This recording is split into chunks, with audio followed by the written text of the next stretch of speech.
The right cornerback from Wisconsin, number 37, Nate Odoms. The strong side safety from McNeese State, number 46, Leonard Smith. And the free safety from William and Mary, number 38, Mark Kelso, your Buffalo Bills.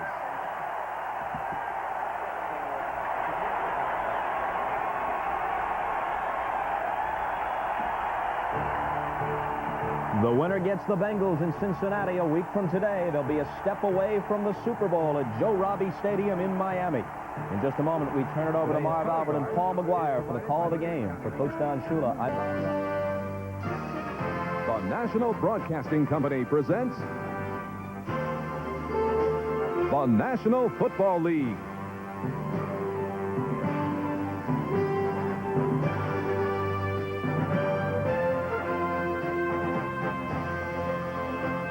Today from Rich Stadium, it's the AFC Divisional Playoff, the Houston Oilers versus the Buffalo Bills.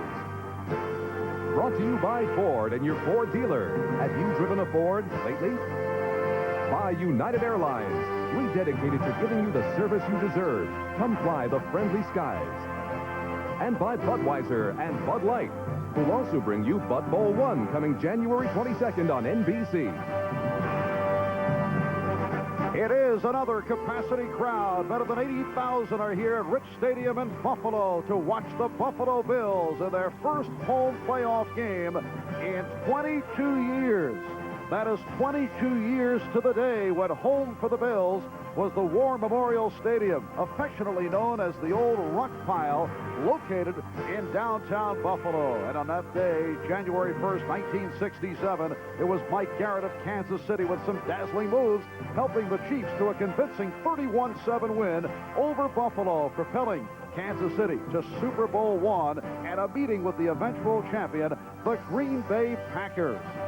And this is the program from that game 22 years ago. I noticed a number 55 punter linebacker for Buffalo, a young kid by the name of Paul McGuire, by golly. Yeah, it was a bad day that day. It was raining. It was also a bad score. They killed us. They really did. They hurt us bad. Well, I'm Marv Albert, and this is the 1989 version of Paul McGuire. What about the weather factor today? Obviously a concern of Houston, but the weather is just fine here in Buffalo. I think this weather hurts Buffalo. They wanted to see snow or rain or whatever and a lot of wind. Houston coming in here, they're prepared for a bad day. They have a beautiful day, and they love it. When do you see the fog setting in here? No fog, no clouds.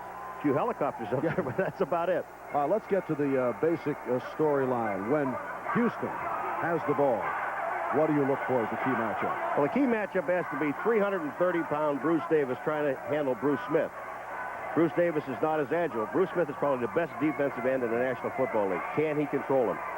All right, and also part of the story, as mentioned by Bob and Ahmad on the pregame show, Shane Conlon definitely out with that foot injury, so Scott Radicic will go at the inside linebacker spot on the right side right throughout. How about when Buffalo has the ball? How do you figure things? If Buffalo wants to run the football, Bruce Devlin has to be able to block Ray Childress. If he can't do that, Buffalo can't run.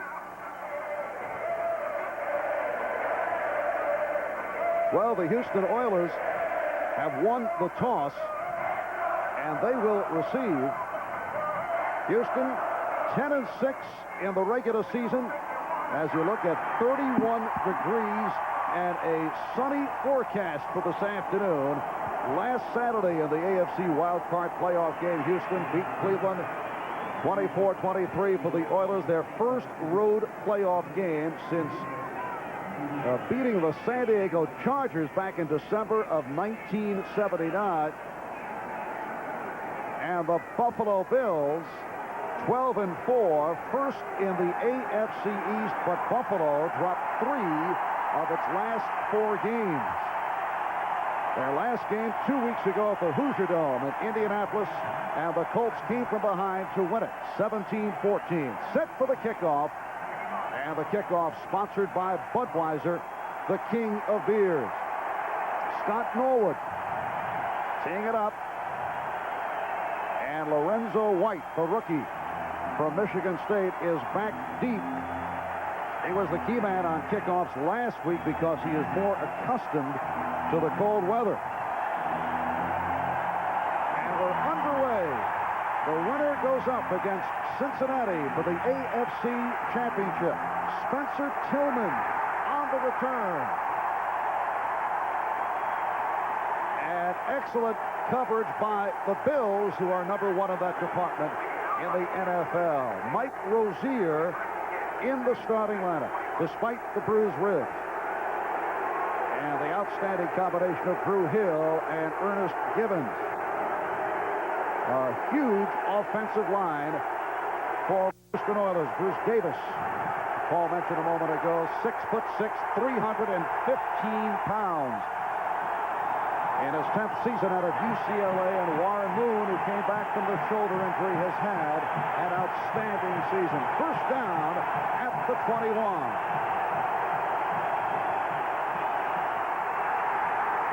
And Rozier for just about 2 on the play as we take a look at the Buffalo defensive unit. Art Still and Fred Smerlas, who sat out in the last game 2 weeks ago against Indianapolis, although Smerlas played in that opening series, along with Bruce Smith, one of the best front threes in the NFL. Radisic for the injured Conlon. And a solid secondary, Burrows, Kelso, Smith, and Odom. Now Alan Pinkett has replaced Mike Rozier. Second down and 8 at the 23. And Moon goes sideline, incomplete. Intended for Haywood Jeffries. Covered by the right corner, Nate Odom. I think one of the biggest surprises to the Buffalo Bills this year, especially on the defensive side of the ball, is the play of Burrows and Nate Odom. They have really come through. Really question marks at the beginning of the year. Could they cover one-on-one? They have done that. It is a third down and 8. And this crowd here at Rich Stadium roaring from the opening kickoff.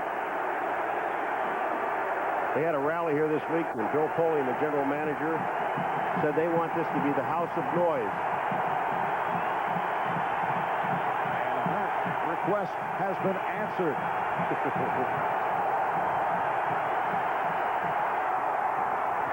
Moon incomplete. So a quickie series for the Houston Oilers. A pass intended for Ernest Gibbons.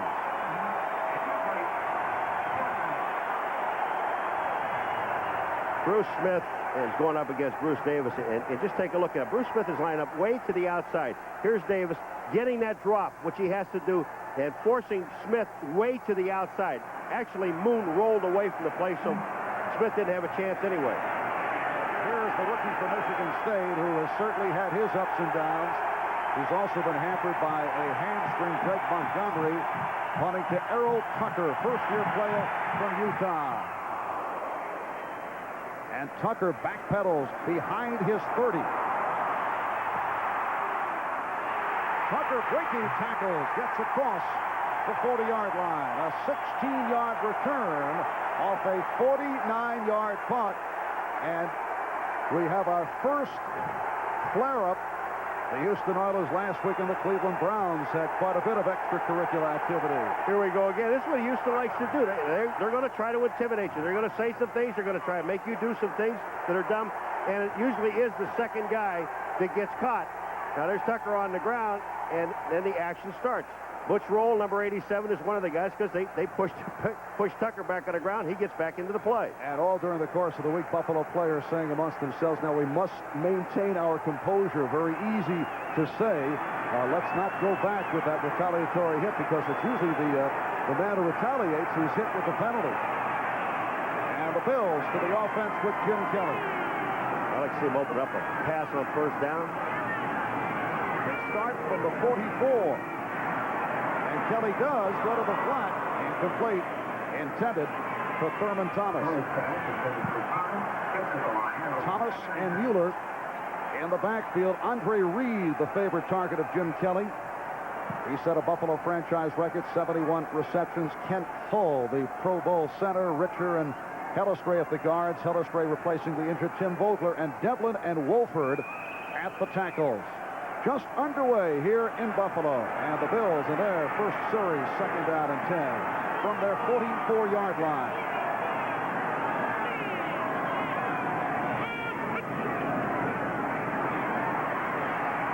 And Kelly complete. Andre Reed has the first down. Steve Brown, the left corner, and Eugene Seal, inside linebacker, on the stop. The whole defensive line of Houston fell down. They had a stunt working in the middle, and as they were moving in and out, 3 of the players fell down, and not a block was laid on any of them. And that is Seal shaken up. He is an important man on the special team coverage of the Houston Oilers in his 2nd season of Lamar. Buffalo first down at the Houston 45-yard line. Minute and a half gone by. Just underway. Surprising offense. Very unusual for Buffalo to come out and not run the ball yet. Only back is Jamie Mueller. And Kelly throwing again. Has Thurman Thomas for 7 more, but a penalty marker is down. The referee today is Gordon McCarter.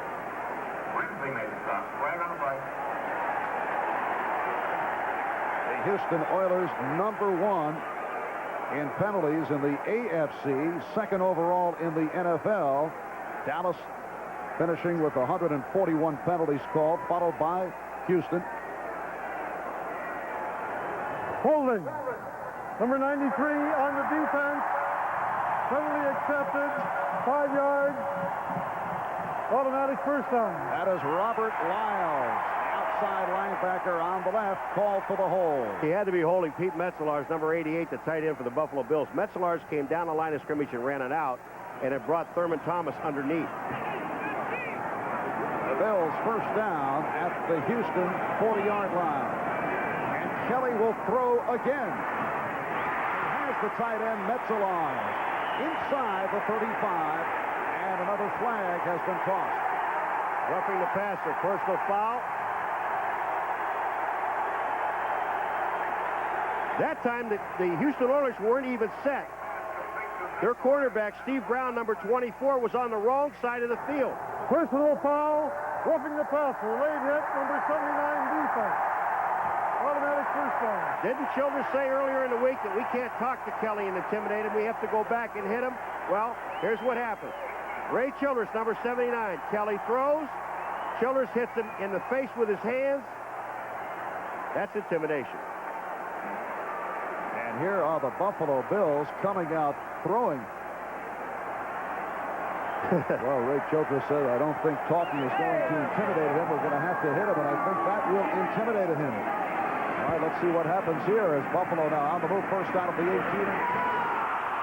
Not able to complete with Thurman Thomas, who should have held on. Keith Bostic, the strong safety, on the coverage. Either the pick was there from Metzelaars, and they ran his play before when they got the holding penalty. Watch Bostic. He's trying to cover it. There's the pick. Thurman Thomas is wide open. He walks into the end zone. He just dropped the ball, and Kelly is upset. He throws the ball. He sees the touchdown. He gets hit. Now watch this. You think he didn't know he had touchdown? I can only throw it to you, son. I can't catch it for you. Is that what he said, That's Paul? what he said. Ronnie Harmon and Rob Riddick now have checked into the Buffalo backfield. And as you look at the stats involving the Buffalo Bills when they have made their move inside the 20. And Kelly, who's come out firing, overthrows double coverage on Chris Burkett. The Bills, particularly down the stretch, and remember this is a club that finished at 12-4, but still criticized with the target, the quarterback Jim Kelly, for his statistics. And there has been some criticism concerning the game plan of Buffalo not using the strong arm of Kelly, but Marv Levy said, well, maybe we're saving things. So that is explanation for what took place in the game against Indianapolis. And here we are in the opening minutes, and suddenly we see the passing game. Well, that time he had Rob Riddick. Remember what Rob said? He wouldn't throw the ball to him. He was flaring out to the outside. Riddick was open. Kelly didn't throw him the ball. Third down 10. Kelly chasing the bad snap and able to cover up. William Fuller, the right defensive end, on the pursuit of Kelly. Now, do you know why they have so much trouble inside the 20? They center the ball on the wrong count. The ball was snapped. Now you're going with a field goal. Here it is. The ball is snapped. Richer is just looking around trying to get the call. Kelly's making, it looked like he was checking off, calling an audible, and the ball was just snapped.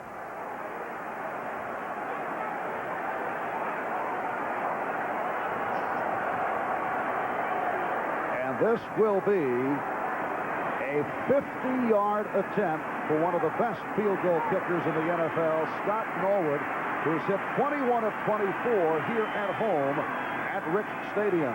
The holder, the punter, John Kidd. Long-range attempt. Away.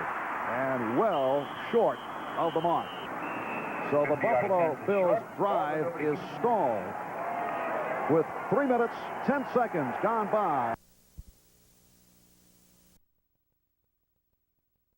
The Houston Oilers, after knocking off Seattle in a wild card in overtime, reached this level in the AFC Divisional playoff, but they certainly had their problems against the Denver Broncos, and the Broncos won 34-10 at Mile High in Denver.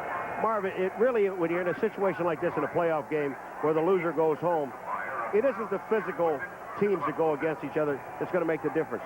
This is a time of the year when it's all mental. If you can't get yourself ready, if you make mental errors like the one the Bills just made there, you can't win football games doing that. That's a bad snap that led to the 50-yard field goal attempt. And Norwood not able to connect. Houston takes over at their 33-yard line. And Moon having some difficulties. Here's Rozier. Stopped by Art Still, a 4-yard advance for Mike Rozier, who had a terrific season. He ran for 1,002 yards, the first Oiler since Earl Campbell back in '83 to hit the 1,000-yard mark, scored a personal high, 11 touchdowns. Houston, a team that likes to call audibles. And that is where the noisy crowd can come into play and provide problems with Warren Moon. They said that most of their offenses went off of audible. Certain defenses are going to move, and the Bills are moving their defense around. Second down, 6. Highsmith short of the first down, about 3. Bentley and Radicic combining to make the tackle. You know, when you talk about playoff experience, a year ago when you showed that game at Denver, there were only 4 players on the Oilers that had played in a playoff game, and that was their first game, the wild card game against Seattle, that they won in overtime. This year, there are 37 players. On the Bills, there are only 8 with NFL experience. A one-time Seattle Seahawk, the tight end Pete Metzelaars, who appeared in 5 playoff games, but all with Seattle. Third down and 4. Moon able to complete, but short of a first down. Drew Hill picked up 2. So the strong defensive work of the Buffalo Bills continues. All right, now, Marv, we talked about the matchup, Bruce Davis on Bruce Smith. But watch who eventually ends up picking up Bruce Smith. Here's Davis. He makes the initial contact, forces it to the outside. Now, Alonzo Highsmith, number 32, is the guy that's supposed to come in and take a piece of him. Didn't, and Bruce Smith almost gets to Moon. But excellent play by Davis on the outside to stop the first down. Second punt of the day for the rookie, Greg Montgomery. He is back at his 26. Oh, just got it off. Riddick right on the scene. And here is Tucker to the 10. To the 25-yard line. Errol Tucker goes 19 with a 51-yard punt. And again, some words following the tackle. We'll be right back. Welcome back to Rich Stadium in Buffalo, where the Bills are 8-0 this season. Marv Albert, Paul McGuire, no score, 5.5 gone by in the first quarter. And the Buffalo Bills will start out from their 26-yard line. Well, I was looking for some helicopters, but the hot air balloon, those are good. That's nice up there today. What a very pleasant day. Brilliant sunshine expected throughout the afternoon. Right now, temperature at 34 degrees. Civilized weather here. It's beautiful. It's like summer. Right. That is Harmon in motion. Mueller got to turn the corner, and he did. 3 yards for Jamie Mueller, who did fumble it, but out of bounds. Jeff Donaldson, man who hits very hard, coming up from free safety to make the stop. Let's take a look at the Houston defensive alignment. Childress, Bird, Fuller, question mark because of a knee problem. Lyles, Grimsley, Smith, and Meads. Terrific season for Johnny Meads, career high 8 sacks. And the secondary, Brown and Allen at the corners, and Bostic and Donaldson are the deep men. Actually, Sean Jones is playing in the starting role in place of Fuller. But Fuller's in there now. 2nd down and 8. Kelly in trouble. And able to compete for the 1st down and more with Chris Burkett. Donaldson on the stop, a 19-yard hookup and a flag throw. You're going to get a roughing on Ronnie Harmon, number 33, who is an offensive running back, and he just drilled one of the defensive backs. I think it's Patrick Allen, number 29 of the Houston Oilers, after the play was over. Now, this will be after the play, so it'll still be 1st down, but there'll be a 15-yard penalty.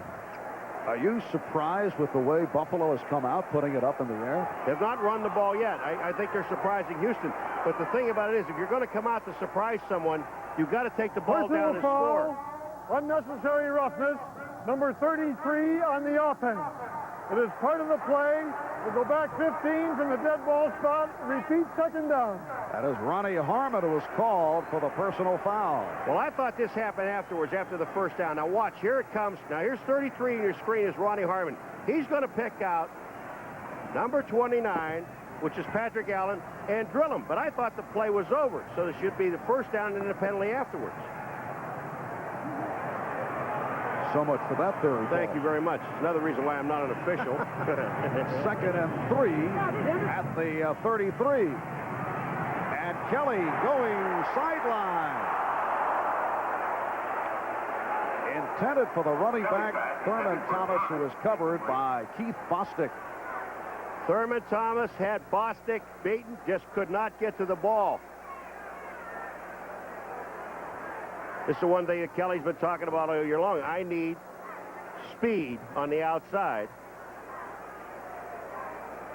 And I would think, looking to the draft, that is what the Buffalo Bills will be seeking. Their top receiver, Andre Reed, with 71 catches, has shown he can get deep, although the Bills have not gone in that direction, but he would not be considered a burner.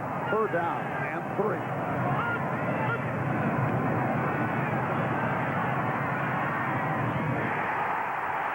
Bills have the 1st down with Burkett. Pickup of 9. That was an excellent read by Jim Kelly. Burkett, everyone else they were covered. Burkett was actually covered. But then Kelly waited. He had enough time and enough patience, and that's what it takes in a game like this. Watch Kelly. He's going to look to his left real quick. He looks for Burkett right now. He doesn't see him, and then he waits until Burkett gets open and then lays it out in front where Brown has no chance at the ball. And Jim Kelly has opened up 4 out of 8. Has a 1st down at the Bills' 42. Now to the ground for Mueller. And he is cut off back behind the line by John Grimsley, who leads Houston in tackles with 115 coming in. It's a gain of 1, 2nd and 9.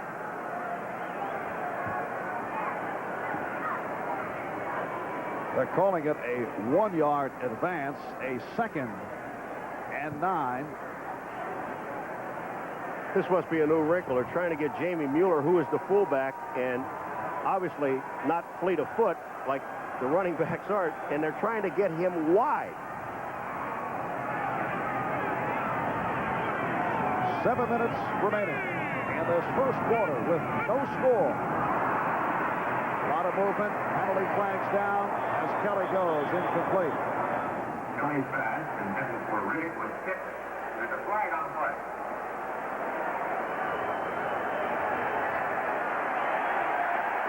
So the offside against Houston looked to be Sean Jones. Offside defense. Number 79, 5-yard penalty. Repeat 2nd down. Well, no, they say Ray Childress, the left defensive end, in his 4th year out of Texas A&M, made it to the Pro Bowl, 8.5 sacks for Childress. And off that offside penalty, it will be a 2nd down and 4 from the 48.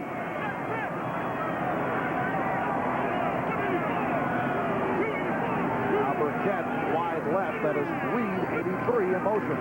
Back to the ground. Thomas breaking away.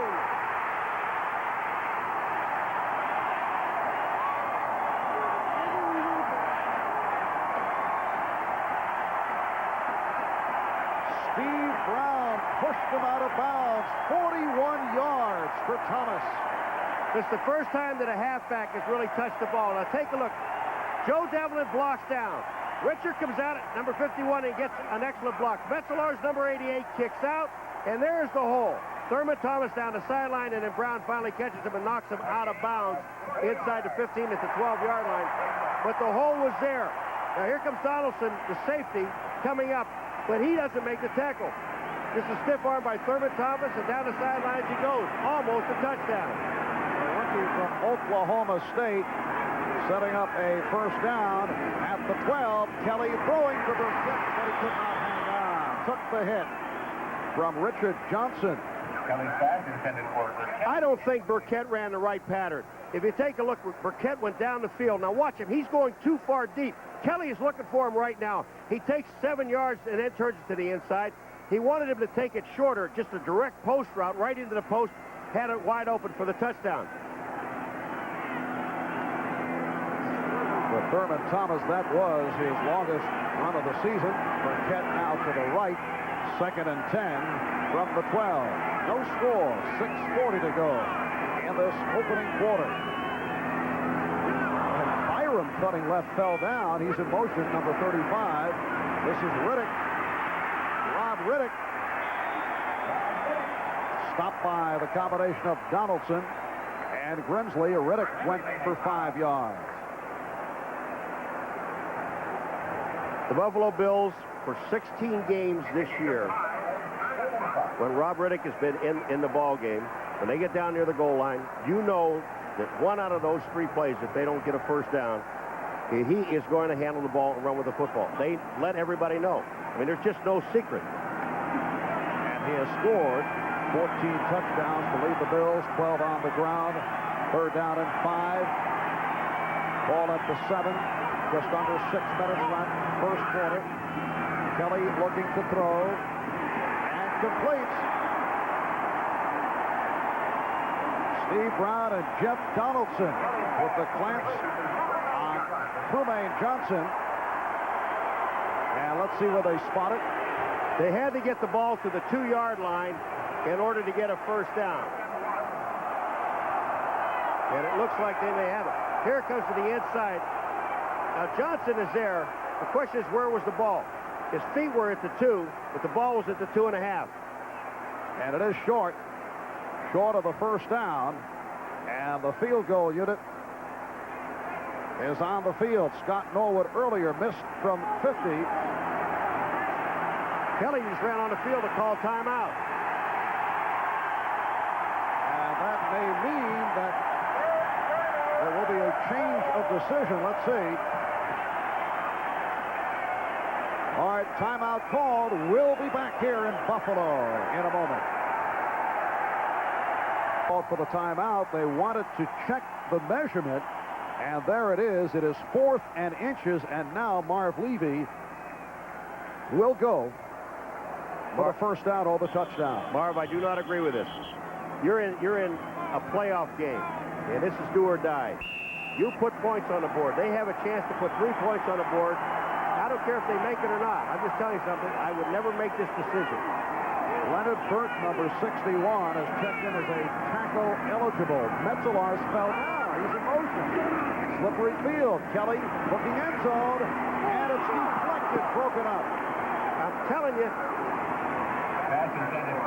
I think you might have had a situation here where players talk to coach into going for it, and you don't do that. Not in this game. There are no points on the board. You put 3 up when you can. And what does this do now for the Houston Oilers? It just picks this team up totally. They've stopped Buffalo twice down in this territory in Buffalo's hometown. And take a look at Veselar slips. He can't get out. There's holding there. Brown grabbed the hold of him. But Veselar's across it. Donaldson, number 31, is the man that knocks the ball away. That ball had no chance of getting there. So the Oilers take over at the 2, and the house of noise has erupted. 5:07 remaining, first quarter, and we have no score.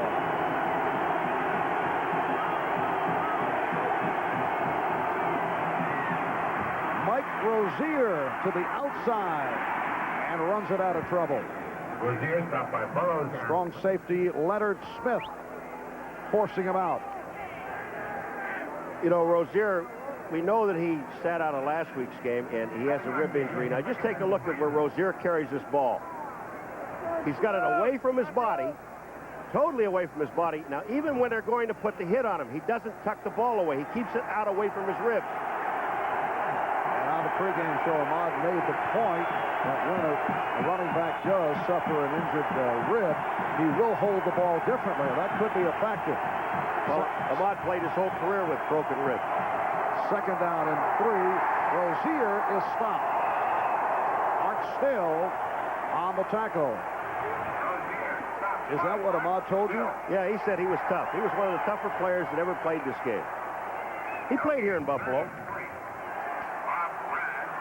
On the subject of being tough, when Rozier said he could not go last week and Alan Pinkett came on and did such a fine job, Jerry Glanville said he was really surprised because he knew that Rozier was hurt bad because he's a guy that has played hurt in the past. And he really loves Rozier. He said, here's a guy that if he didn't carry the ball one play, did not gain a yard in the entire game, but if they won the football game, he was as happy as anybody to gain 200 yards. Alan Pinkett has checked in, third down and 3. The ball at the 10. Moon with time. And a nice diving catch by Drew Hill for the first down out at the 30. 21 yards on the play. Drew Hill, who has had a sensational season, career-high 72 catches, stopped by Odoms and Bennett. You can see right here that they're really sitting in zone defense.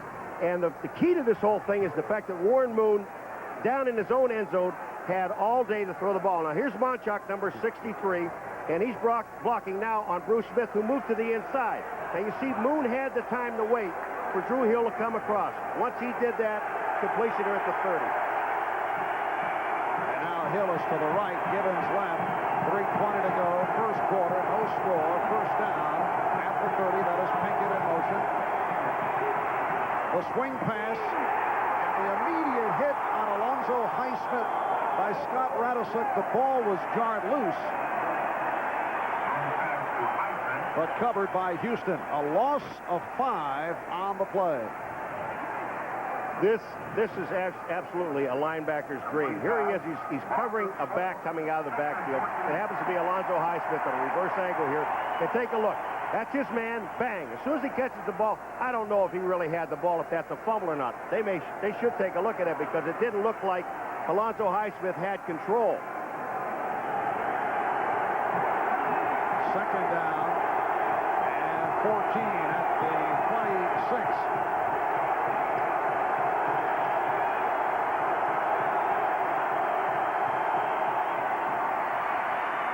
The snap went to Rozier from time to time. The Oilers will do that. Another fumble, but recovered by Houston. Ray Bentley on the stop. So Mike Rozier, the running back, taking the snap. Actually, Bentley came up with the ball, Marv, but they said that the runner was down by contact. And once that's done, nothing else happens. Here's the snap back to Rozier. Bentley comes in. He doesn't strip the ball away, but the ball, he is down. There's no question about it. Rozier's knees are down, and the ball comes back to Bentley. But now it's 3rd and 10. And again, the crowd rises. A minute 45 remaining in this first quarter. Boone with the time, and again connects with Drew Hill for a first down. Wayne Davis on the stop of Hill, a 19-yard pass play.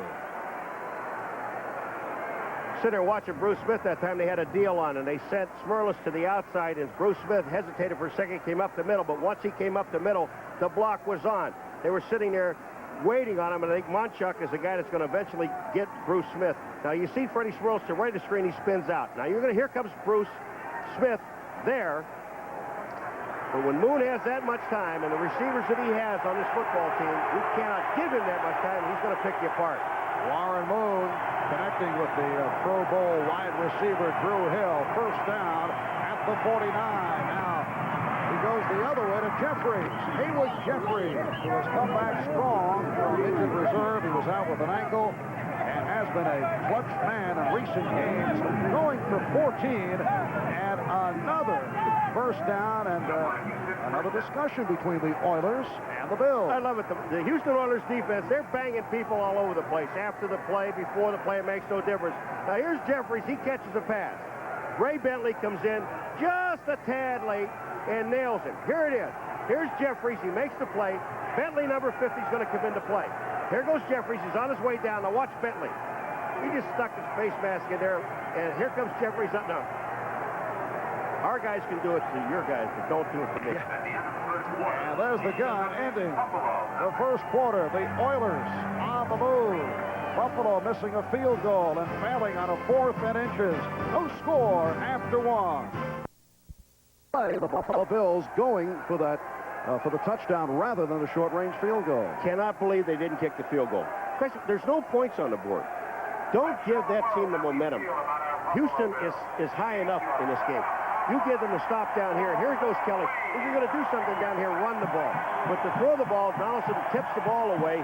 There's just no chance for the touchdown here. Let's see, Donaldson's right there in the face.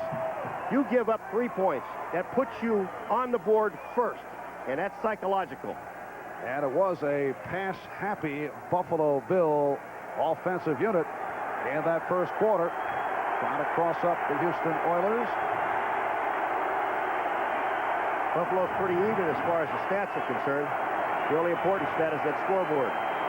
Second quarter underway, and here is Moon on the option. Cornelius Bennett making the stop. 3-yard advance for Warren Moon. Moon's laughing. He's talking to Bennett. Now, Cornelius Bennett comes upfield. Now, I think Warren Moon was looking for a pitch man, and it just stunned him. Here comes Moon out by him. He said, wait a minute, you're not supposed to have the ball. You're supposed to be pitching the ball. But he goes right back and catches him. There is Cornelius Bennett. Came to the Bills midseason last year in that blockbuster 3-way trade involving Eric Dickerson. Pro Bowl man this season, one of 6 Bills to make it to the Pro Bowl. Second down and 7. The Buffalo 34. And Moon going deep sideline. Intended for Curtis Duncan, who was covered by the left corner, Derek Burrows. Duncan had no chance at this ball. Burrows was there. Duncan looked like he might have had a step on him.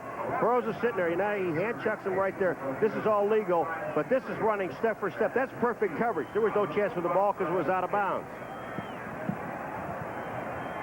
There's Derek Burrows.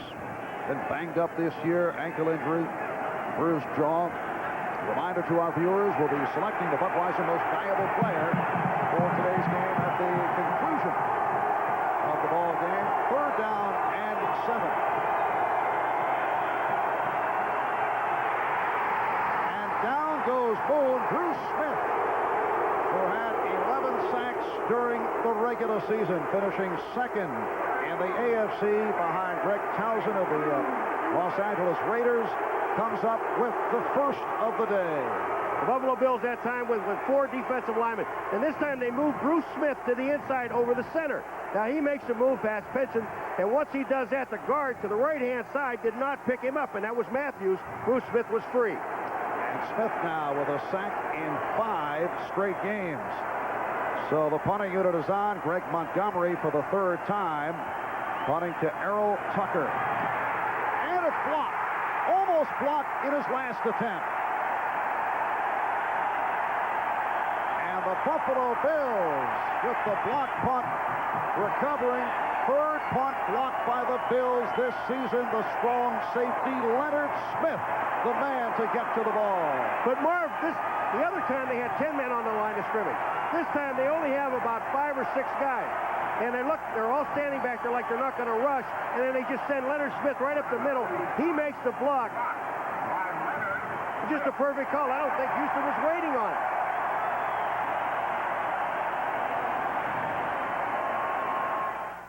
He comes in untouched. That's his man. Smith blocks it. Houston recovers the ball, but it is Buffalo's ball. And the Bills first down at the Houston 46-yard line. Kelly to complete for a first down with Trumaine Johnson. 18-yard pass play. Patrick Allen and Jeff Donaldson combining on the stop. Buffalo has to try to score from here because they can't score inside the 20. Yeah. Take a look at the time he has. Here comes Trumaine Johnson downfield. Houston, they are playing zone defense. When Trumaine goes, Donaldson, number 31, never gets into the play. Patrick Allen never gets into the play. And the other most important thing is Kelly has all day to throw the ball. Kelly is 6 for 12. First down at the Oiler 28. Kelly dumps it off. Again, Johnson inside the 20. Close to the first down. Al Smith, the inside linebacker, and the left corner, Steve Brown, on the stop with Johnson. It will be a 2nd and 1. It's a little unusual, isn't it? You ever see that? Because Marv Levy really likes a balanced attack. Houston, they have a balanced attack. Bills don't. But the biggest problem they have right now, Marv, is that they're at the 19-yard line. They're inside the 20. Where they have their problems. And Mueller in motion. First down and more for Thurman Thomas. Touchdown saving tackle by Richard Johnson. 16 yards for Thomas, who reeled off 40 in the first quarter for his longest run of the season.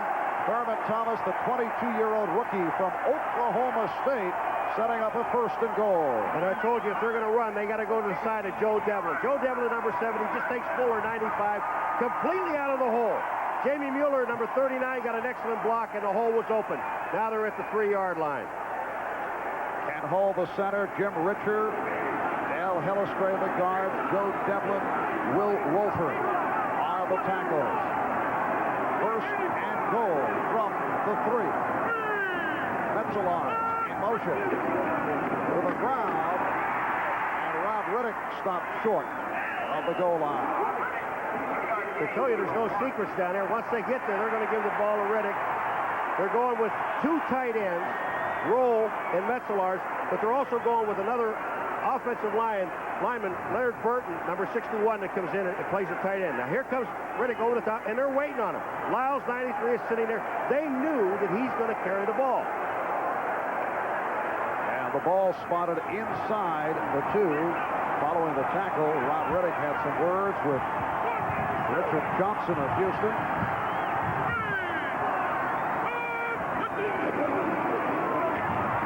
And Riddick able to battle his way through for the touchdown.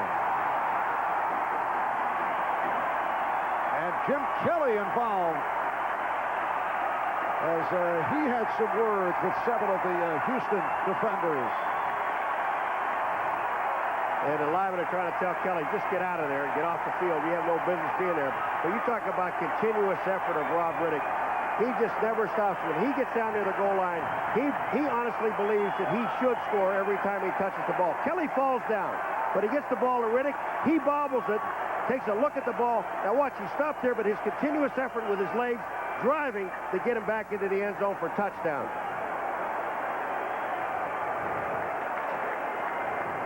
Now at the end of this, Riddick is trying to get up there, hold him on the ground, and then Jim Kelly comes in, and Jim, just go sit down. And now here's Scott Norwood. And that is 76 consecutive extra points, a Buffalo Bills record for Norwood. Buffalo 7, Houston nothing. We'll be right back. Rivals here at Rich Stadium camping out making certain to beat the traffic. Our crack crew on hand, producer David Neal and director Dick Klein to check it out. Rob Riddick very pleased as he went over from a yard and a half away for a 7-0 Buffalo lead just a moment ago. 80,000 plus here in Buffalo for the first ever playoff game at Rich Stadium. Lorenzo White waiting for the kickoff from the 4-year veteran from James Madison, Scott Norwood.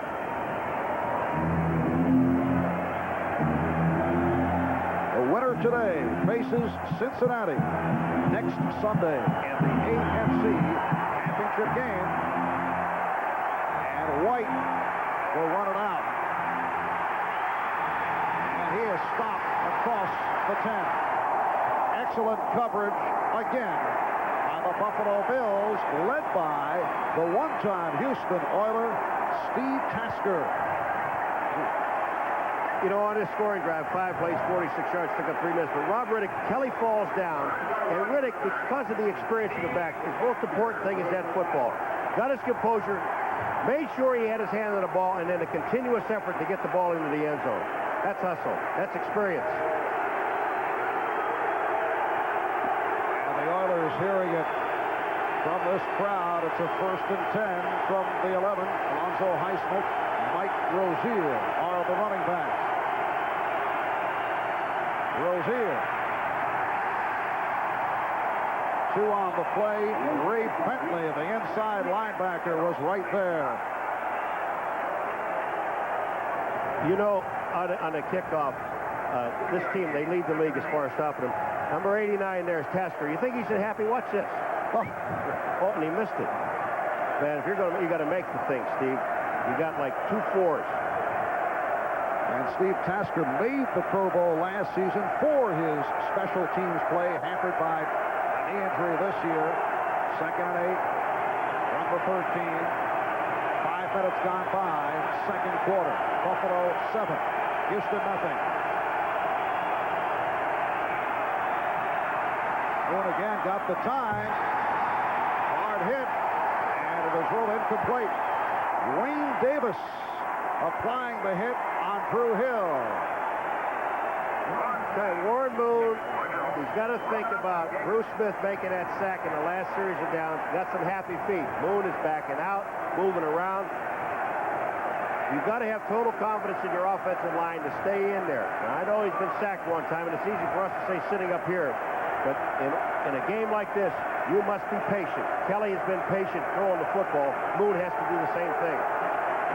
Warren Moon facing a Buffalo team that is first in the AFC in total defense. 3rd down and 8.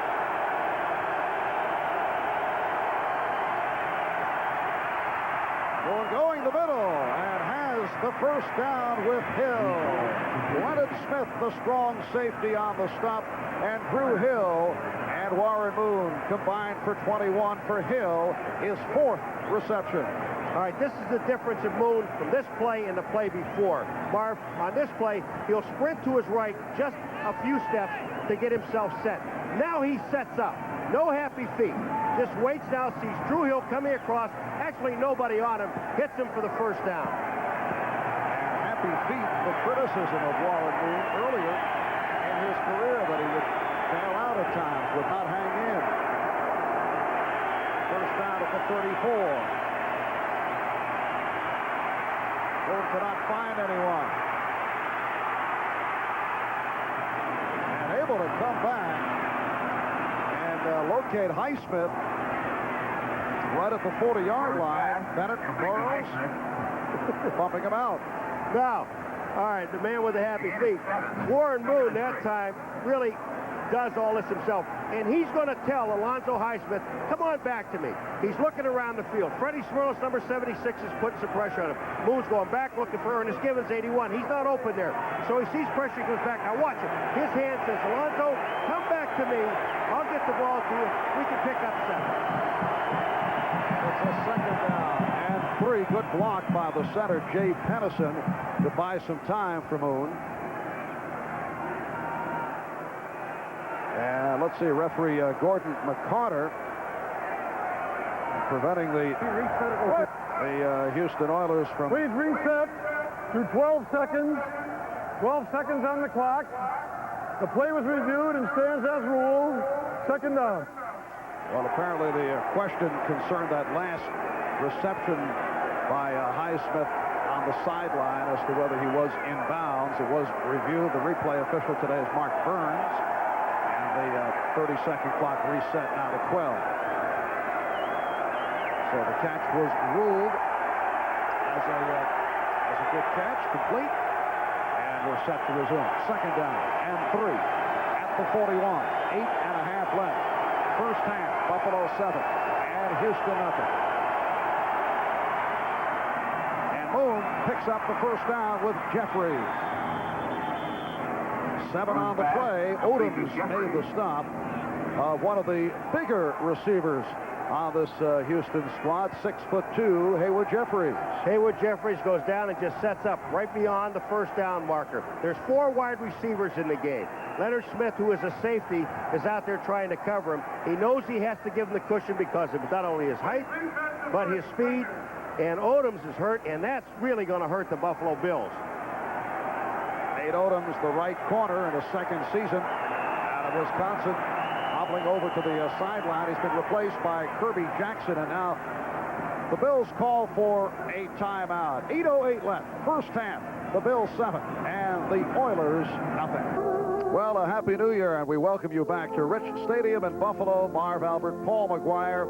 The first time that Buffalo has hosted a postseason game since January 1st, 1967. 22 years to the day when the Bills were beaten by the Kansas City Chiefs. Chiefs going on to Super Bowl I. NBC August are doing a very fine job today, Paul. You'd think their lips would get cold being out here, but it is in the, almost to 35 degrees here, which is a balmy day. When the Houston Oilers are going with 4 wideouts, 4 wide receivers, and what that does is it forces the Buffalo Bills to go with 3 defensive linemen, 2 linebackers, which will be Talley and Bennett, and then 6 defensive backs. And this is where when you go with 4 wides, you keep Alonzo Highsmith in the backfield. What you're saying, and this time they have Pinkett back there now, is that you have the confidence in your offensive line that they can handle these guys, no matter what they throw at them. And Houston first down at their 48-yard line. 7.5 left, first half. And this is Pinkett. Stopped by Bruce Smith. Alan Pinkett last week against Cleveland. In only his 3rd start of the season, rushed 14 times for a game-high 82 yards and 2 touchdowns coming off the bench to do a terrific job replacing the injured Mike Rozier. Well, you look at Bruce Smith now. He stands up right on Bruce Davis. He holds him up, locates the ball, and makes the play. It is a 3-yard gain, but here is a key matchup that we talked about at the beginning. Bruce Davis must contain Bruce Smith. But the problem is that Bruce Smith is moving all over. He's lined up on 3 different people so far. Second down, 7 from midfield. 85 Hill coming over to the right. And on the draw, it is Highsmith breaking loose. Alonzo Highsmith. Kelso and Smith able to chase him down. You could have called a better play. They had the Buffalo Bills with Bruce Smith coming upfield, Freddie Smerlas, number 76, taking it inside. And when this happens, here comes Bruce Smith. They take Smerlas and Art Still down the line. Bruce Smith is up the field. There are no linebackers there. Alonzo Highsmith is out in the middle of the field, all by himself. Now they're inside the 20. A 31-yard run by Alonzo Highsmith in his second season out of Miami, making it back strong from that shoulder injury and arthroscopic surgery. First out at the 18, and Moon on the option. Making his way inside the 15-yard line, the outside linebacker, Darryl Talley, on the stop. You know, it's a pretty play to watch, Marv, the option, but only in college. You don't want to lose Warren Moon. I mean, this is the strength of your offense. Moon goes down, puts a little fake to the outside. That was Kirby Jackson, 47, whose job was to take the up back. But If they had the regular defense in there, they would have been a linebacker just to nail Warren Moon. Now looking at a 2nd and 5 at the 13. Rozier is back, replacing Pinkett.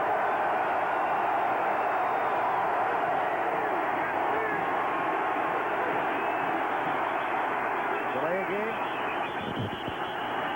Ernest Gibbons very frustrated. You can see him jumping up and down in anger, and Warren Moon unhappy. And his unhappiness directed at Cornelius Bennett. Delay of game. Offense, 5-yard penalty, still 2nd down. Paul, is that a problem with the noise? It really is, and you're down into that real close section down there, and they, as you talked about before, they do a lot of audibles. Now here comes Bennett down the line. Moon is just standing there, and Cornelius goes up. He really did not hit him that way. He just wrapped his arms around him.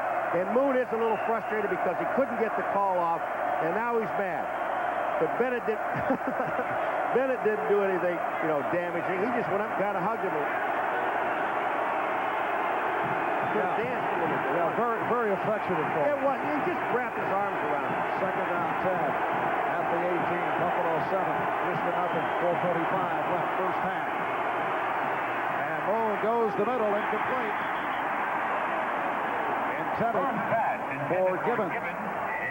You talk about a great block. Alonzo Highsmith just got a sensational block, and Drew Hill is down in the back of the end zone. Shaken up, apparently all right. Alonzo Highsmith, his job is to step up and keep Bennett, if he blitzes from the outside, to put him down. Here comes Bennett. Here comes Alonzo. Down goes Bennett. And Alonzo stays with him. He doesn't let him get back up and get to Moon. That's tremendous. 3rd down 10 at the Buffalo 18. And Moon couldn't find anyone and just throws it high and far. Gibbons in the area, covered by Jackson.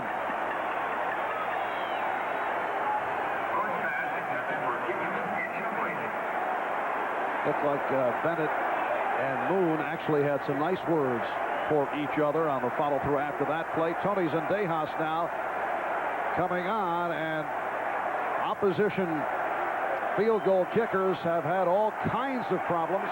Marv Levy trying to set.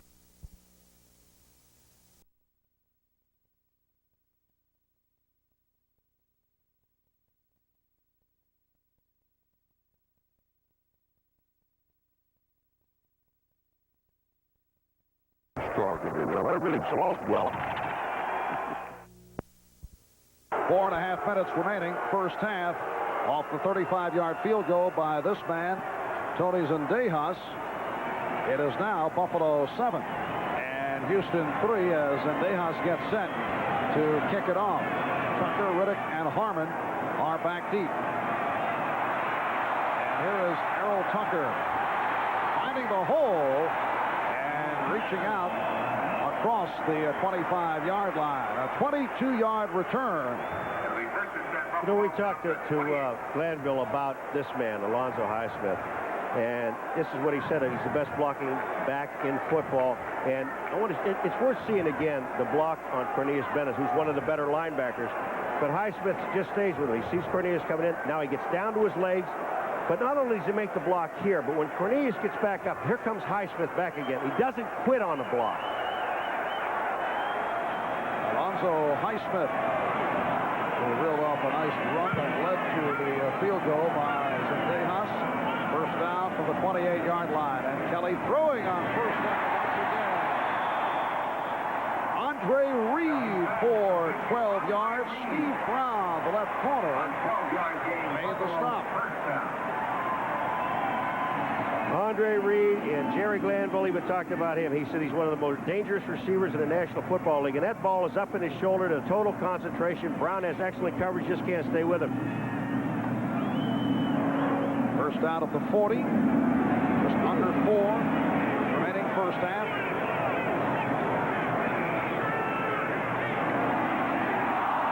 It's dropped by the tight end Metzelaars, covered by John Grimsley. Buffalo Bills, I guess they're not going to sit on that lead, huh? they're just firing the ball all over the place. And now is in a situation now where I wouldn't be surprised to see him run a play, because they are running so well to their right side to where Joe Devlin is, and he happens to be blocking on Fuller, and also Childress is out there. Kelly now 2nd and 10 at the 40. Oilers may think they're watching Jim Kelly from the Houston Gamblers of the USFL, although he's not looking for the deep patterns in the run and shoot the way he did in those days. Riddick not able to hang on.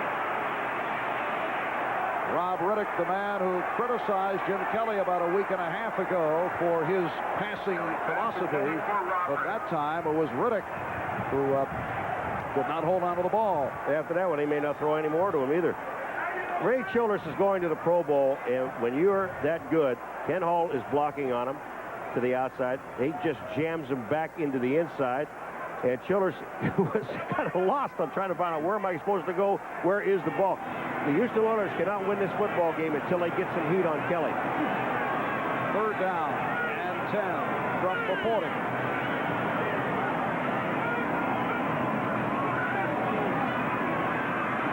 Now Kelly looking for that first down marker, but falls short. Hit down by Tracy Eaton, backup defensive back. You ever see a guy take 5 steps and not go anywhere?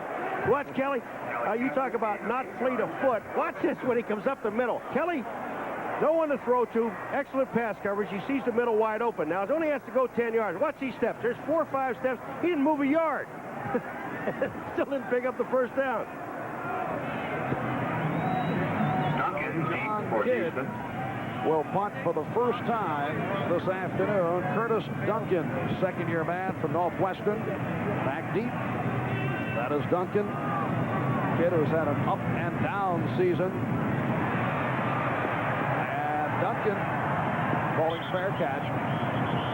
40-yard punt. And Houston will go back to the offense with 2:46 left, first half. Have had their difficulties recently. They have dropped 3 of the last 4. At one point, the Bills 11-1.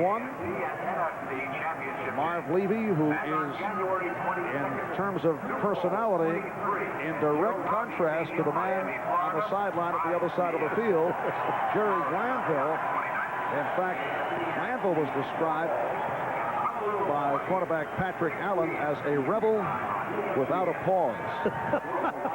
Always going in high gear. Cleveland owner Art Modell said of Glanville, he ought to be in a roller derby. And Jerry actually low-key this week. He coached 1 year here in Buffalo, says he loves Buffalo, did not say anything derogatory, which was not the case last week in Cleveland prior to the second matchup with the Browns.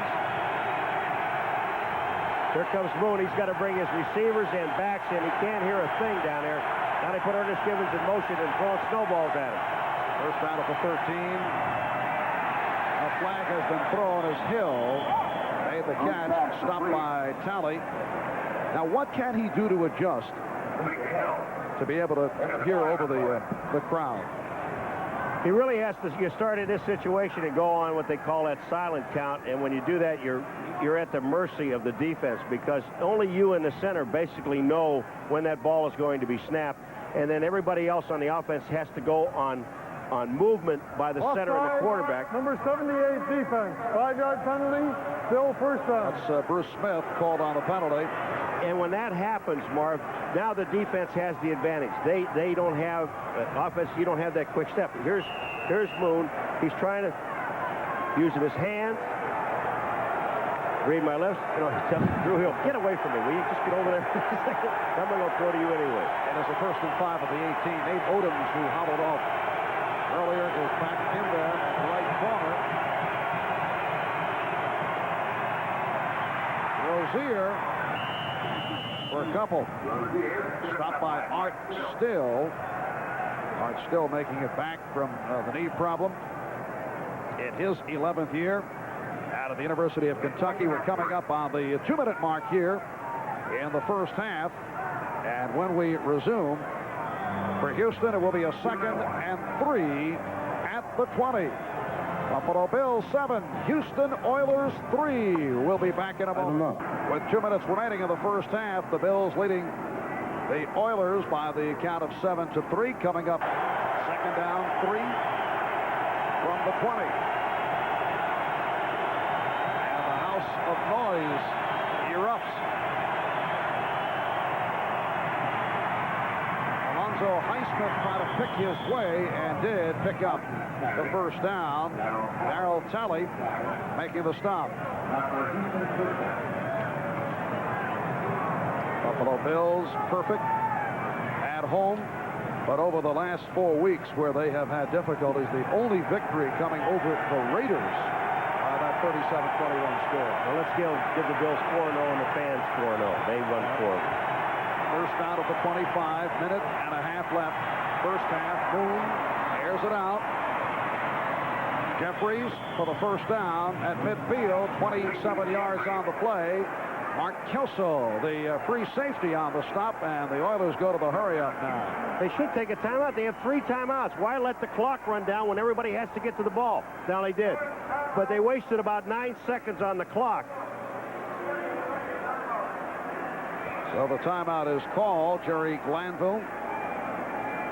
Black Bart, look at him. He even wore black when we had our discussion at the hotel last night. He's got a knee problem. They're going to probably have to operate after the season's over, but he's got the only black brace ever made.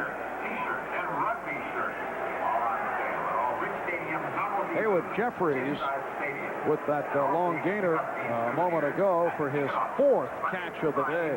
You see, the Buffalo Bills are in zone, and they're playing 6 defensive backs. But again, you go back, the key is the offensive line blocking. Moon has enough time to look at 4 different players.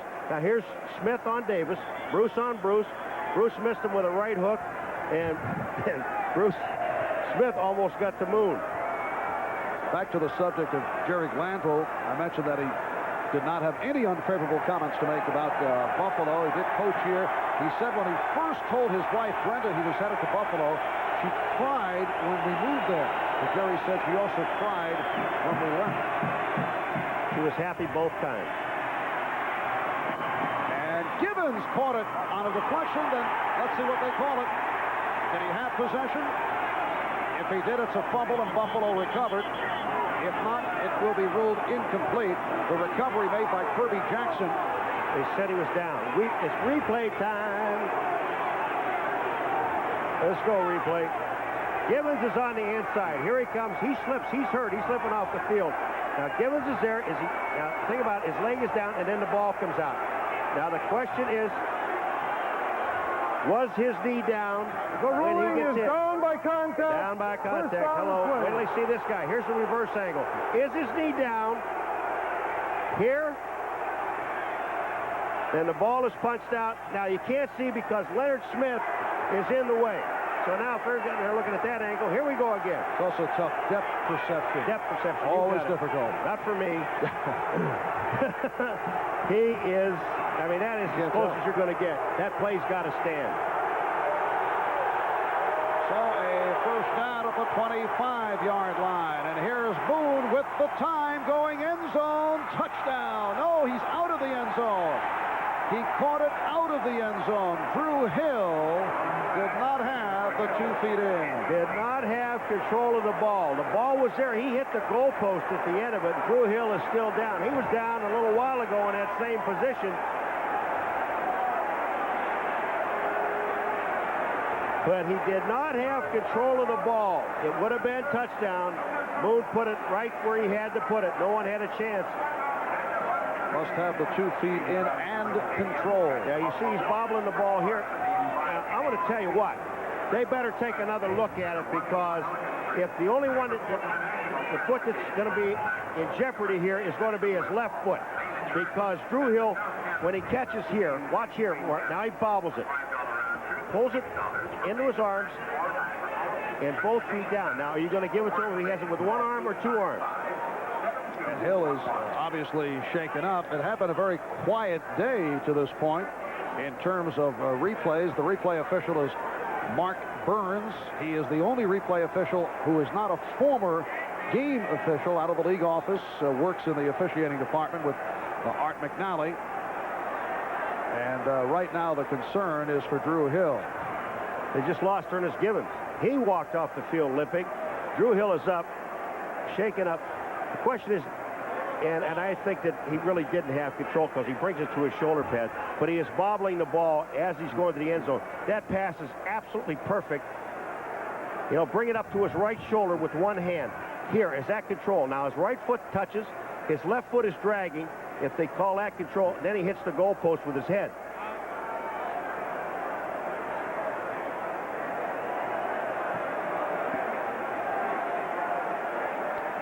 All right, the word from the replay booth is the left foot was down, but his knee hit out of bounds.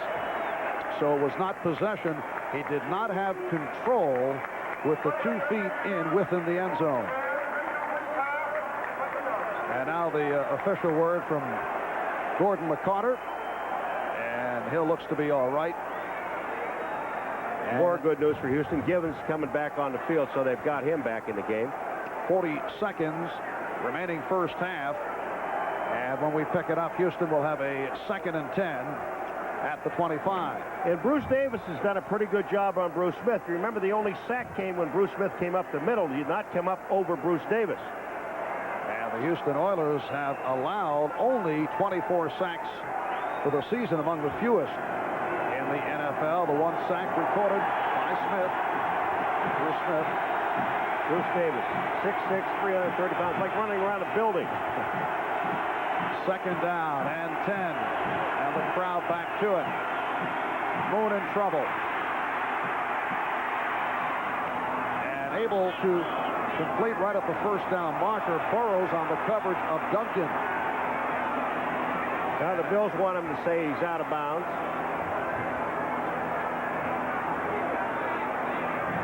Derek Burrows. Everybody's an official today. You know, players don't only play, they're also officials. Here we go now. Duncan goes out. Moon scampers and he sees him coming back. Duncan does a smart thing. He comes back. And now what they're saying is here he catches the ball, but he stopped his progress so he couldn't go out of bounds. And he said he didn't get out of bounds, but he does. But Moon does a great job rolling out to the outside. And then again, we get officiating by all of the players. Everybody likes to officiate. And by getting out of bounds, he did stop the clock. 31 seconds remaining. It's a 3rd down and 1. 31 seconds left in the half. A lot of movement. Fumbled on the snap.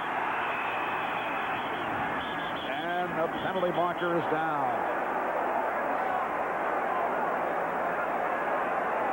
It's delay a game, so that'll make it 3rd and 6. Delay of game, offense, 5-yard penalty, still 3rd down. I just couldn't believe that Moon just walked away. The whistle to blow, and he had to know it was delay a game because the ball was snapped and everybody else went for the ball except Moon. Warren Moon sitting up under center. Now watch what happens.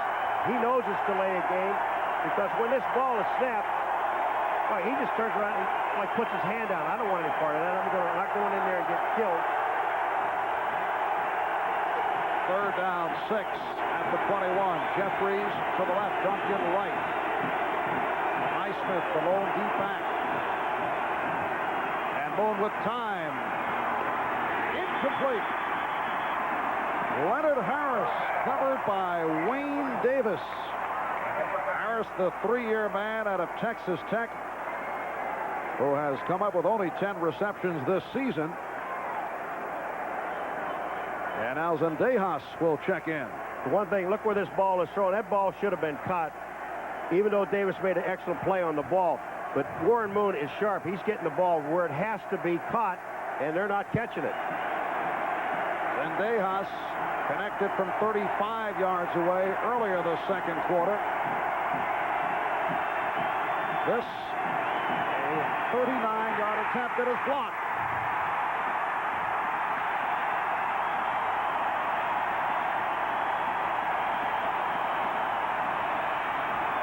Cornelius Bennett on the recovery.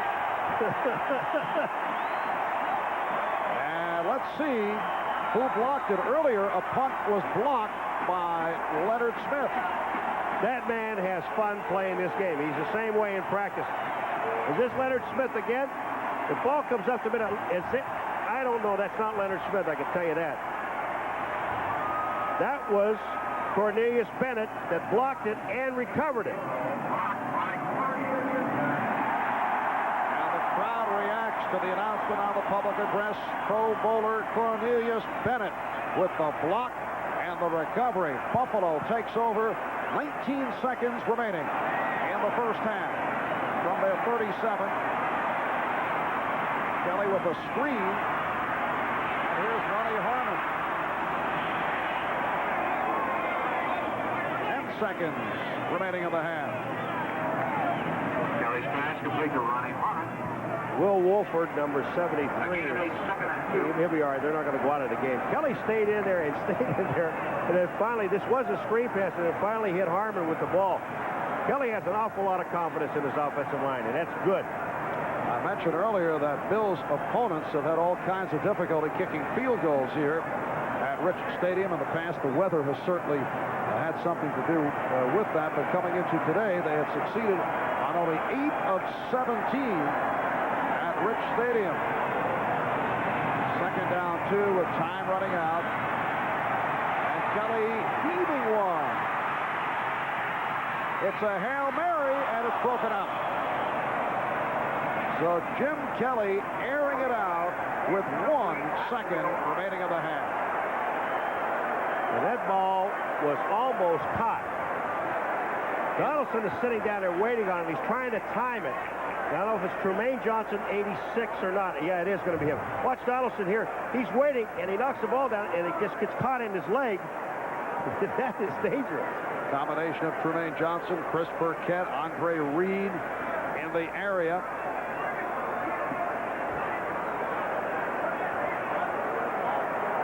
Marv Levy and his Buffalo Bills leading the Houston Oilers by the score of 7-3. Let's see if Kelly will give it another shot. Play is blown dead. Well, we know one thing. Can't end on a defensive penalty. Delay of game, offense, 5-yard penalty, because still they'll put 1 third down. second back on the clock, so they still have a play.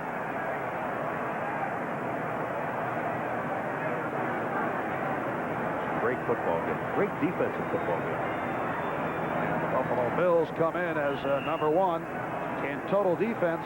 Houston Oilers, the only team in the NFL to score more points, the Cincinnati Bengals. Houston with 424 points for the season. But thus far, Warren Moon and his Oilers held to the field goal. Although Moon, as you say, has been throwing the ball well. He has been throwing the ball well. You look too excited right there. Off the draw, Jamie Mueller. He will not go down.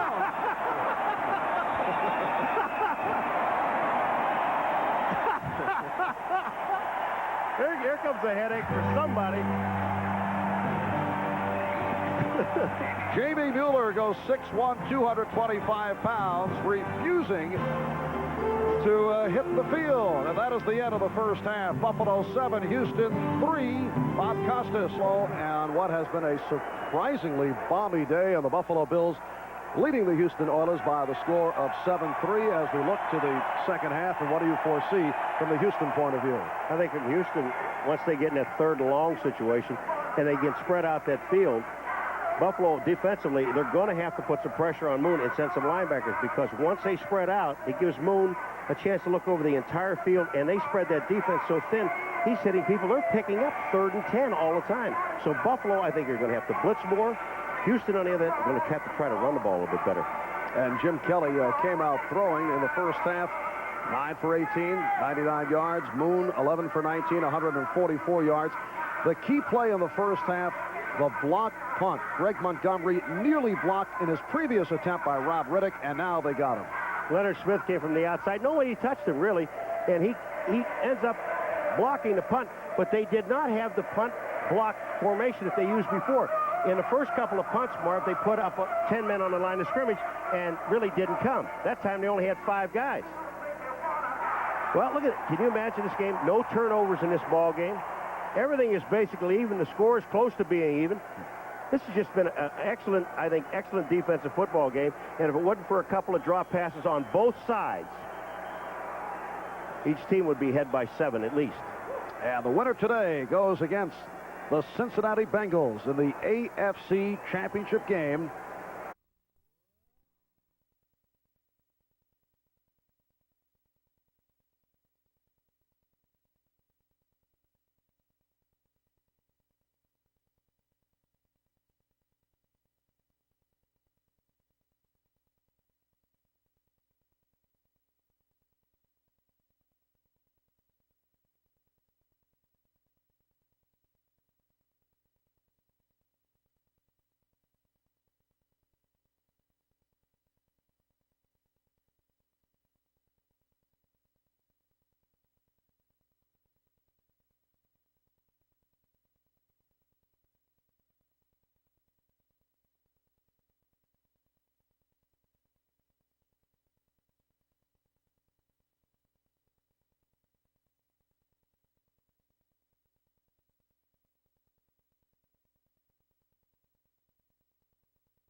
and really didn't come. That time they only had 5 guys.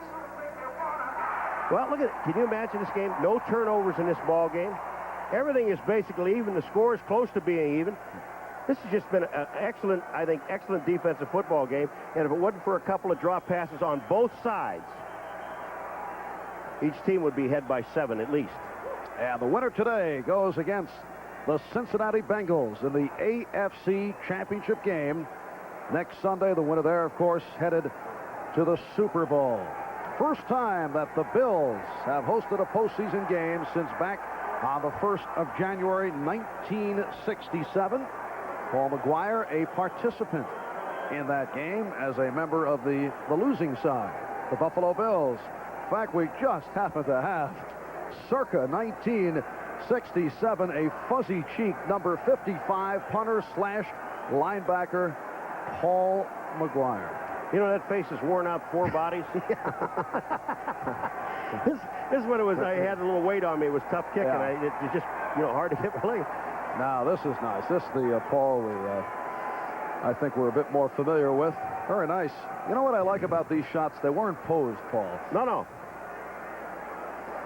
And despite the heavy criticism that number 55 would be passed on to other Buffalo Bills, Cornelius Bennett wearing that number with pride. Yes, he does, and I never let him forget that was my old jersey. Same jersey, as a matter of fact. Smells bad. Well, you are really... Are we on? We on? You are just sick, man. I know. New year.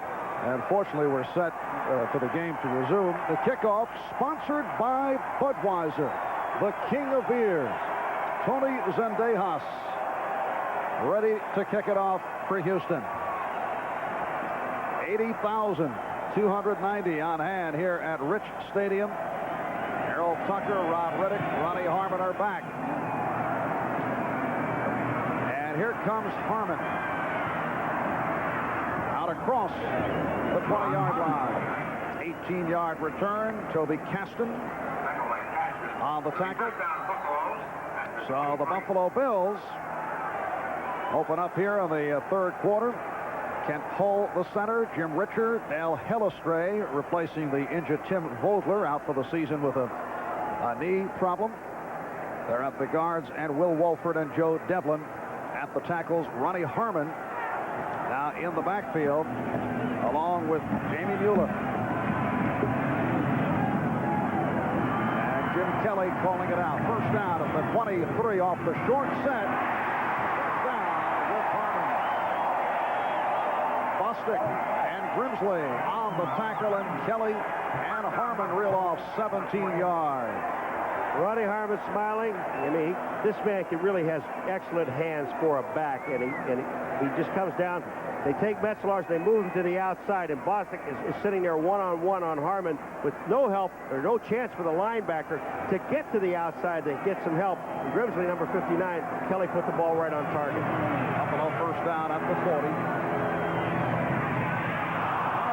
Broken up. Facing double coverage, John Grimsley made the hit. Ronnie Harmon had good hands. He had good hands on that one play, but not on this one here. That thing hit him right in the hands. No reason to drop that ball.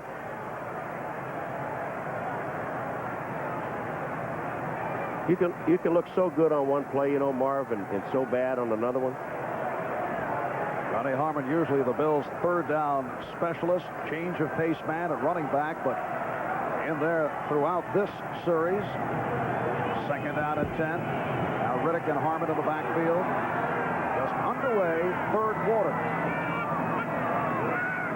Kelly from the shotgun. Almost intercepted off the deflection from Trumaine Johnson.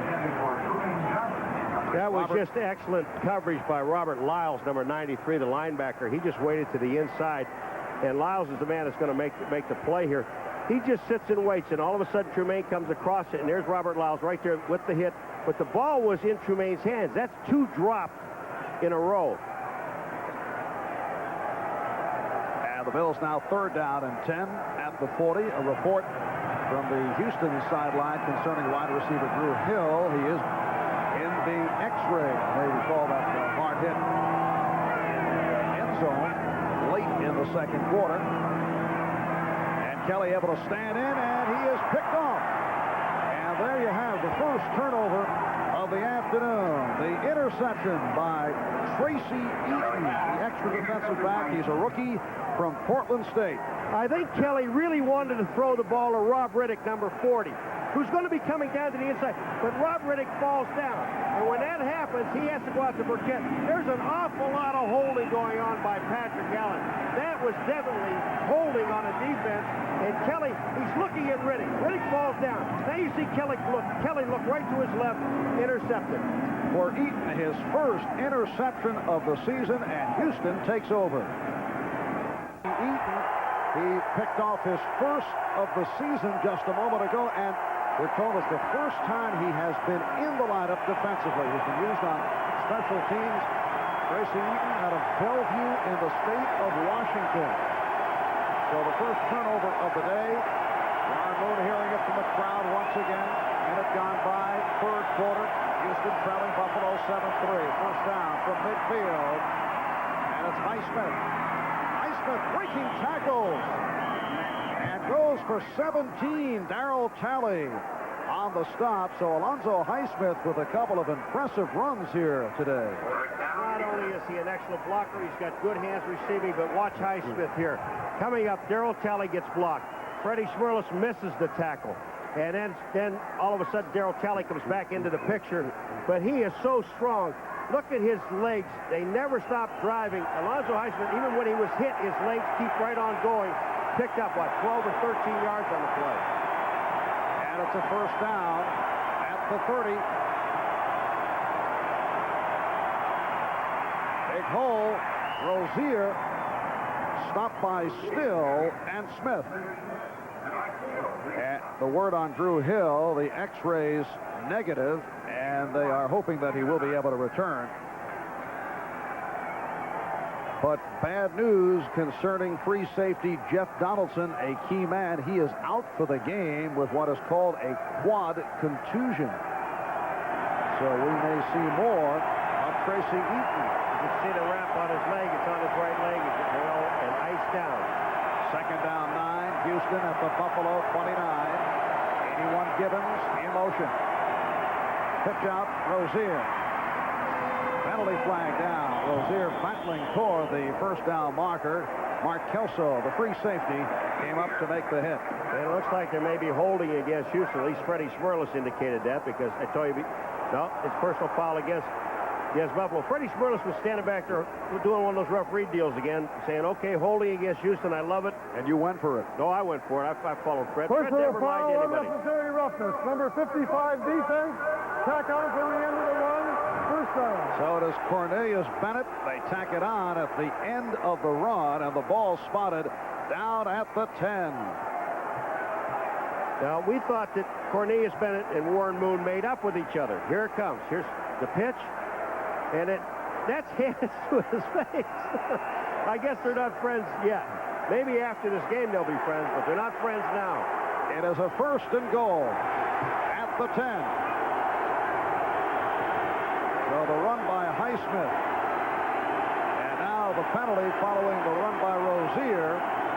Here's Rozier. Stopped by Bennett.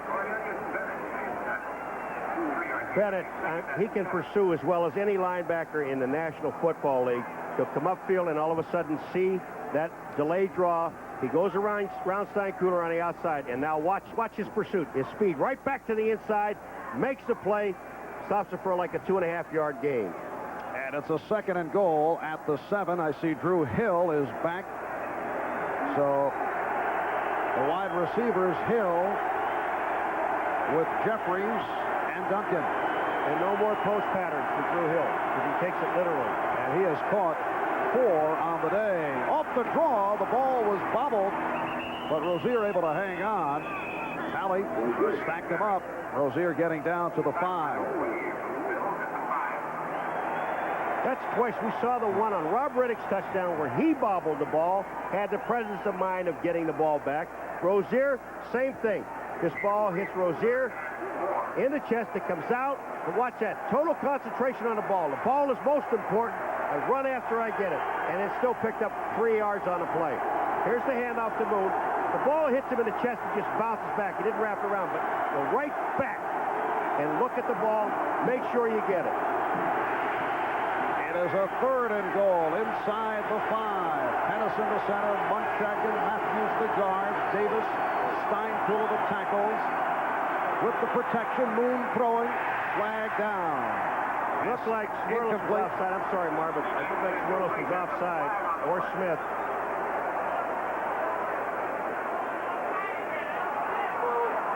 And the call against the Bills. Buffalo Bills being hit with their 5th penalty of the day. Offside, 78 defense, half the distance penalty, still 3rd down. They're jammed up right in the middle. Now Smith gets offside here, and that moves Smirlos in the inside, number 76. He also moved too soon. I'd go with another long count. They're blitzing. They're sending Leonard Smith. They're sending Cornelius Bennett. They sent everybody. Take another long count. These guys are hyped up on that line of scrimmage. You may yet get another half the distance. And it's a 3rd and goal down at the 2. Moon on the option, pitches out. Rozier has to chase it down and carries out of bounds.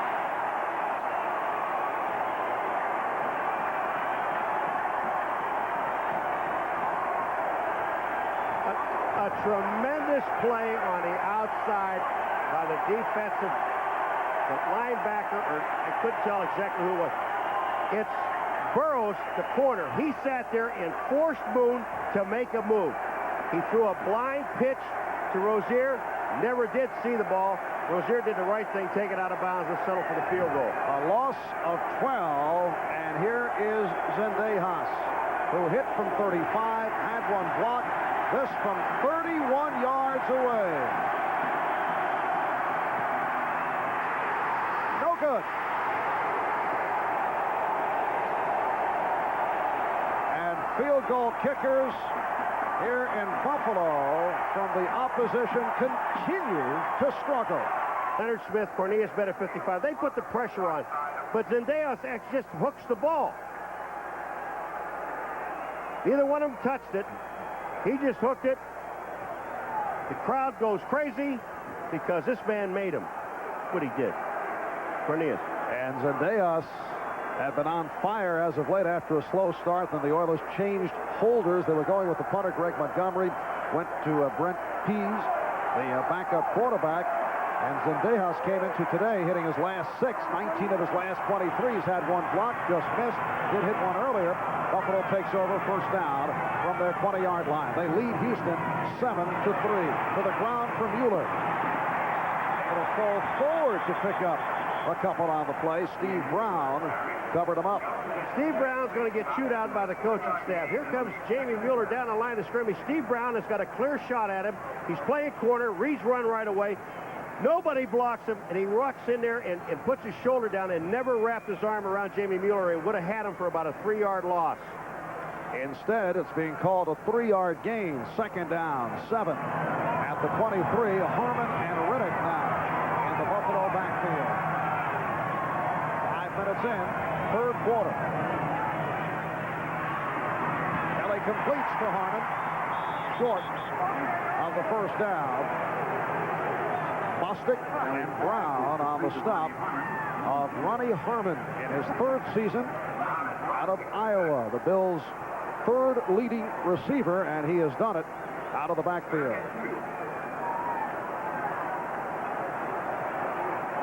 Well, Moon 11 for 19, 145 yards. And Kelly, who came out throwing and has continued 11 for 23 for 119 yards. Able to recover the snap, and that is hauled down by Childress. Well, we've got the 2 All-Pros. Bruce Smith in the 1st half, he got his sack. And here comes Childress with his sack. And that's you've got to stop the big guys because they come up with the big plays at key times. Now, Hellestrae, number 71, is blocking on Childress. Childress just runs around Hellestrae, but the defensive secondary, the coverage was so good that Kelly couldn't get rid of the ball. credit the defensive secondary with that sack. Houston Oilers had 42 sacks during the season, third in the AFC. Kidd punting for the second time, and Curtis Duncan is back. Called the fair catch, 43-yard punt, and Houston will go back to the offense with 8:52 left in the third. Bills 7, the Oilers 3. First and 10 for Warren Moon in Houston from his 37. And Moon, with some confusion, does get it off, and it's through the hands of Highsmith. Fred Smerlas had two people on him and still almost got to the quarterback. He had Monchek on him.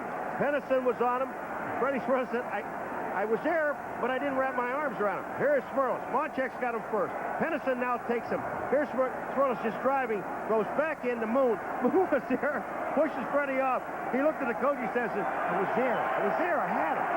Smerlas, one of the NFL's most zany personalities. His brother Peter holds a master's in psychology, says he studied psychology so he could figure his brother Fred out. Second down play. And Moon with the pass intended for Jeffries. Leonard Smith went by it, Marv, and Leonard Smith hit himself on the helmet. He was looking to hit the receiver instead of looking at the football. If you were looking at the football, you had an interception.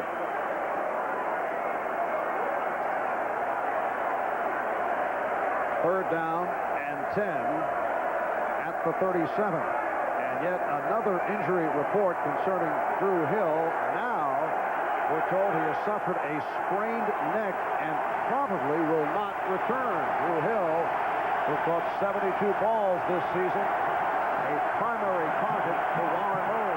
Third and 10 at the 37. And Moon in big trouble, chased by Bennett. Did get it away.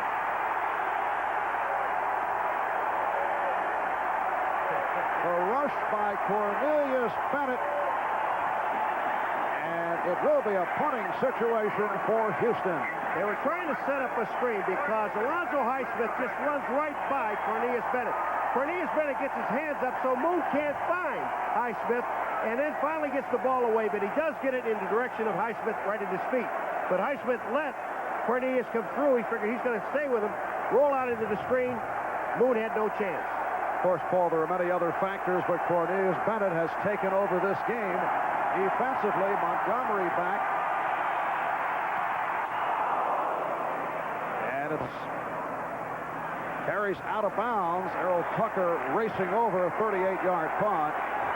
Cornelius Bennett has had himself an outstanding afternoon. Timeout taken. We'll be right to congratulate KPRC Television Houston, our NBC affiliate, celebrating their 40th anniversary, and I think the folks back at KPRC would like to see their Oilers pull this one out. That would be a nice anniversary present, wouldn't it? However, the Buffalo Bills with a 7-3 lead here in the third quarter. Houston's got to be able to throw. They got to throw the ball, and I think the Houston's got to. Before that, it's got to establish some type of a running game, which they have not done in this ball game. Bills first down at their 26. And here is Mueller up to the 28. William Fuller, the right defensive end, made the stop. Fuller a question mark today because of a knee problem. Mueller able to make the move past Childress, but the right defensive end, Fuller, was able to make the tackle. All right, here's Devlin on Ray Childress. And Ray Childress plays his play perfectly, except the strength of Jamie Mueller breaks the tackle. And we saw the strength of Jamie Miller right at the end of the half, where he refused to go down, taking some pretty hard shots. Now Thomas with a short pickup, maybe a yard. As the Bills go to the running game, Richard Burr, the nose tackle, outside linebacker Robert Lyles combining, and it will be a third down and 7. It's a little strange, but I think what the Buffalo Bills want to do now is just looking at that looking at the clock, number one, there's still a little over 7 minutes to play in the third quarter. They only have a 7-3 lead. They'd like to get some of that clock run off, but they also would like to move the ball. Now Trumaine Johnson is to the left. Kelly looking that way, and then goes the shorter pattern, and it's short of the first down. Andre Reed made the catch, but Buffalo will be forced to punt. And you will start hearing some boos in this stadium because they don't like this type of offense, the fans here in Buffalo. They've been throwing the ball all down the field, first down. Why would you throw you need 7 yards and you throw a 3-yard pattern? So John Kidd in with the punting unit, his third punt of the day coming up. He's back behind his 20. Curtis Duncan awaiting the punt at his 25-yard line. Houston has had 3 different punt return men this season following injuries to Kenny Johnson, Willie Drury.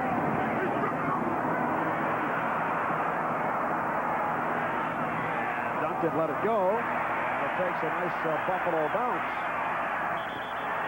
Stopping near the 20-yard line. It will go down as a 46-yard punt. 6:12 remaining. Third quarter, Buffalo 7, Houston 3. Be there, don't think twice. Service is part of our name. We're a part of your country, part of your town, and no one else does it the same. We deliver, we deliver. It's the reason you trust us. You know that we're gonna come through. We're your postal service. We deliver for you. We deliver for you.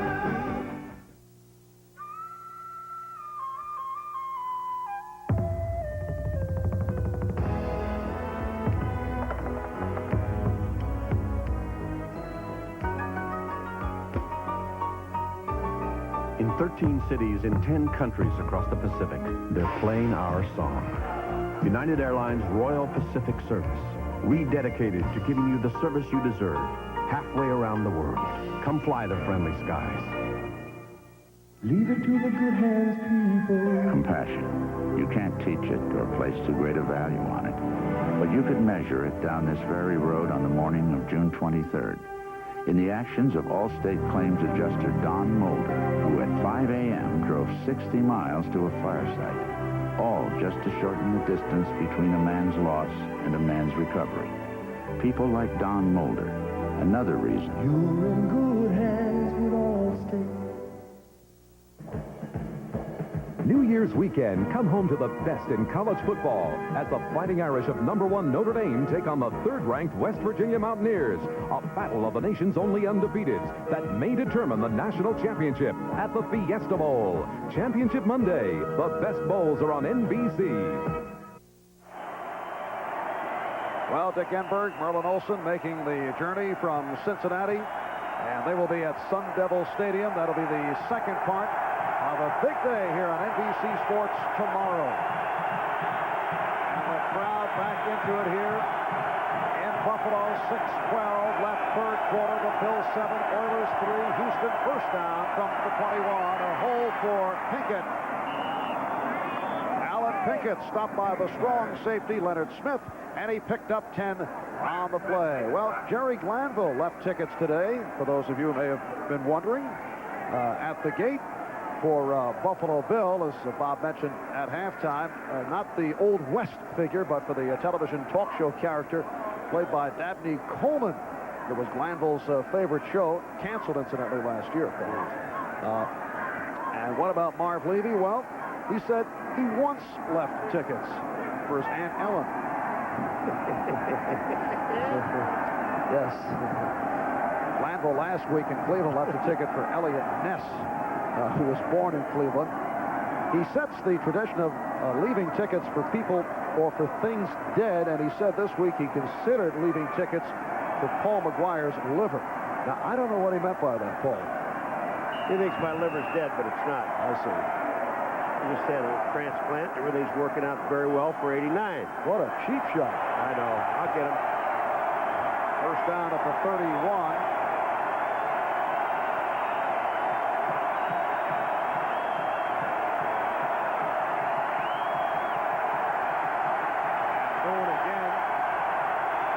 inaudible and had some difficulty. Fumbled. Recovered by Houston.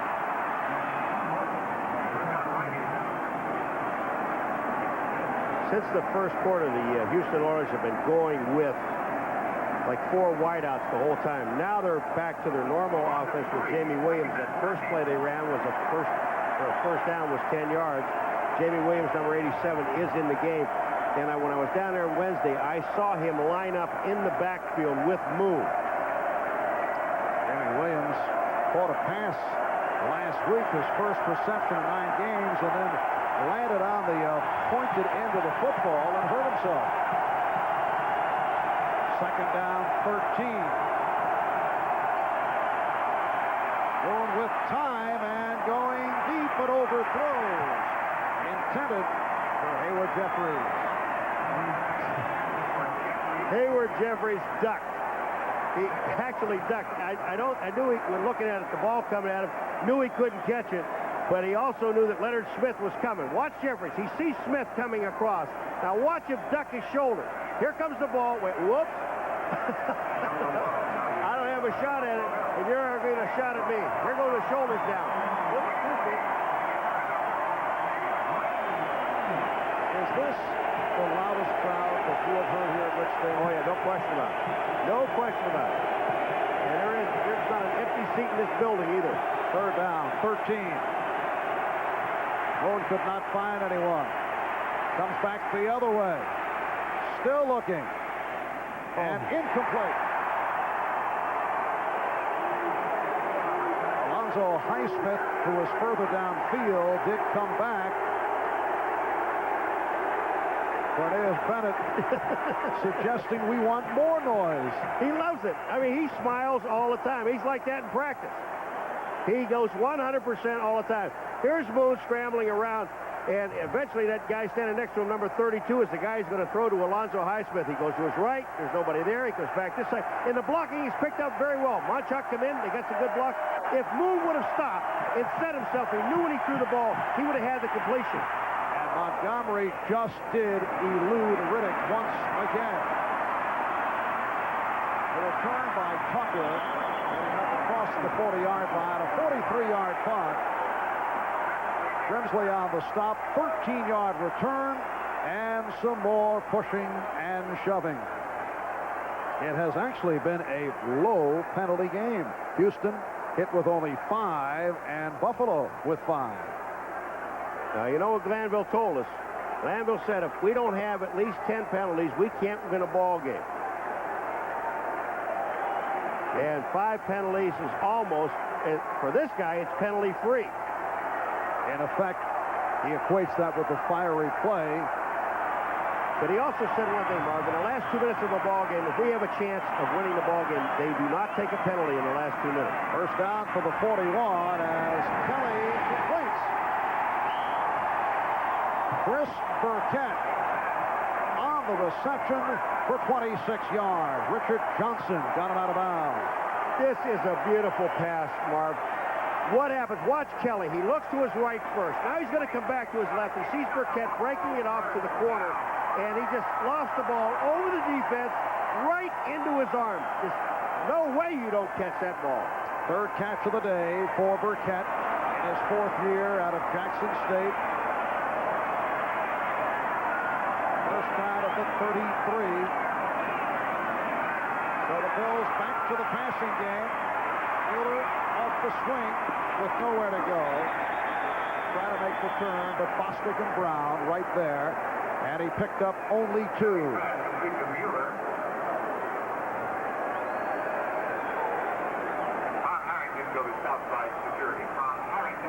Jim Kelly, he's backing up. He's looking. Excellent coverage in the secondary. Really no place to throw the ball, so he just dumps it, and now he gets hammered from both sides. Number 96, Sean Jones. 59, John Grimsley. Second down at 8 at the 31. Jim Kelly so instrumental in bringing the Bills from behind. And the last regular season meeting between these two clubs, that was last year, and Buffalo came from behind to win, sparked by Kelly, who has called a timeout. Kelly checking it over and then calls for time. It's been a tumultuous period for Jim Kelly. He's heard it, as we discussed earlier, from some dissatisfied fans. He's been hit with a couple of lawsuits, one yesterday for allegedly defaulting on a loan. His passing style recently criticized by teammate Rob Riddick. Paul, I think he may qualify for an appearance with Geraldo Rivera. And it doesn't bother him. I want to tell you something. This man, you know, as people have said before, and it's true, he's a linebacker with a quarterback's arm. He's tough, durable. He's played the entire year. The only way I think you'd ever get him out of a game is if you broke his arm or his leg, because he's that tough. He's going to play with injuries. A couple of weeks ago, we telecast the Buffalo regular season finale against Indianapolis, and you did point out one flaw of Jim Kelly: difficulty reading. I think reading the safeties, and especially when they get closer to the end zone, he has a tendency to look to the outside first. If those people are covered, then he has no qualms about throwing it across the middle. When you're losing a safety, either the free or the strong, somewhere in there, and I think that's, if there is a flaw and he has to throw the ball, that's it. He has a 2nd and 8. Pass intended for Ronnie Harmon. Covered by... But Chris Dishman comes up, Marv, and he's the guy that hit Kelly's arm. There's Dishman, the rookie out of Purdue. 5th-round draft pick. He's talking. He's talking. He's talking. He's going to get tired. Here he comes. Kelly's coming back to throw the ball. You're going to see right to right. Dishman hits his arm just enough. And then he talked. Dishman talking. Talk to him. Say something to him. That's right. I was there. I was there. I was there. In your face. Yeah, he likes to talk to opponents. So he has been doing that throughout the season. 3:26 remaining. In this 3rd quarter, Kelly able to handle that low snap and running for the 1st down, and he has it. And a penalty marker. If it holds up, he ran for 11. They are trying to console Jim Richer, number 51, who is the offensive guard, left guard for the Buffalo Bills, and this was during the course of the run. Richer, now he's mad. A lot of finger pointing, you know that? All right, here is the referee, Gordon McCarter. Personal foul, face mask, number 96 defense. Half the distance from the end of the run, 1st down. The man he grabbed was Richer, and again, Sean Jones. Richard, what they were trying to do to console Richards is, hey, listen, don't go in there and do anything because you're going to get caught afterwards. If it's against them, let's go ahead and let them take the penalty and stay out of it. Richer is upset. Now, here he is. He's to the right of your screen. He's the left guard, number 51. Setting up for pass protection. Here comes Sean Jones around. Being blocked by Will Wolford, and then he reaches out and grabs Richard's face mask. Kelly picks up the 1st down anyway. And it's 1st down just outside the 10-yard line. Slicing in is Thurman Thomas, and he is in there for the score.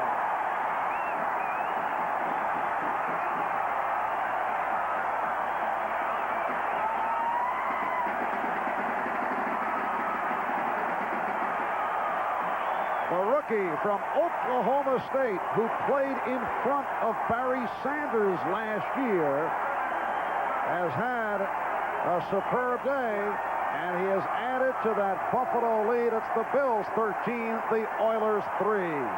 And if you notice that every time the Buffalo Bills have had a good run, it's been to the right-hand side of their offense, the left-hand side of the defense, and that's Devlin's side. Scott Norwood adding the extra point. And Buffalo now leading by the score of 14-3.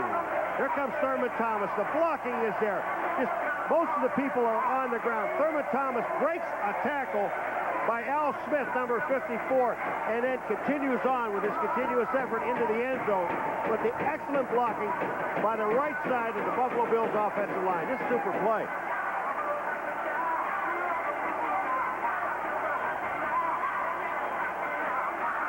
The Buffalo Bills set the NFL single-season attendance record, drawing 622,000. 8-0 here at home.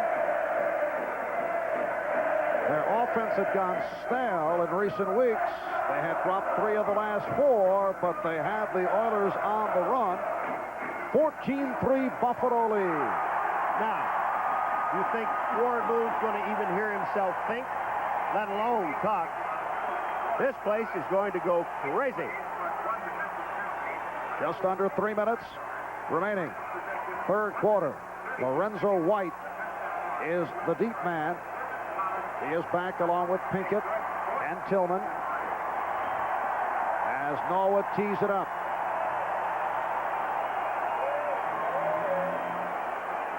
The winner here today goes against Cincinnati next Sunday in the AFC Championship game at Riverfront.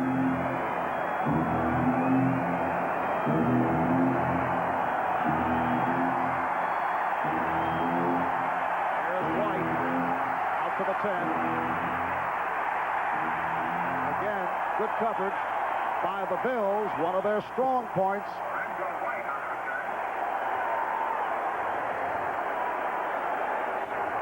Well, here's a situation, Marv, where Warren Moon, the last time they got the ball, they ran a play and picked up 10 yards. They have an excellent running game. Everybody knows that. Problem is, they've got 18 minutes in order to score 2 touchdowns. This passing game has not been working. You've got 10 yards on first down. Do you go back to the running game? I might. First down from the 19. Remember, Drew Hill is out sidelined by the sprained neck. And Moon threw a bullet. Incomplete. Intended for Leonard Harris. Second down and 10. Warren Moon has not had impressive games against the Buffalo Bills. Faced them 3 previous times. Completed only 30 of 70, 42%. Houston losing 2 of those 3 games with Buffalo. Warren Moon is the man that really has to pull this team back together. You can't get greedy and go for the long ball. That time they just try to get a short 3-yard pattern and turn it into a bigger play. Now the draw, Rozier.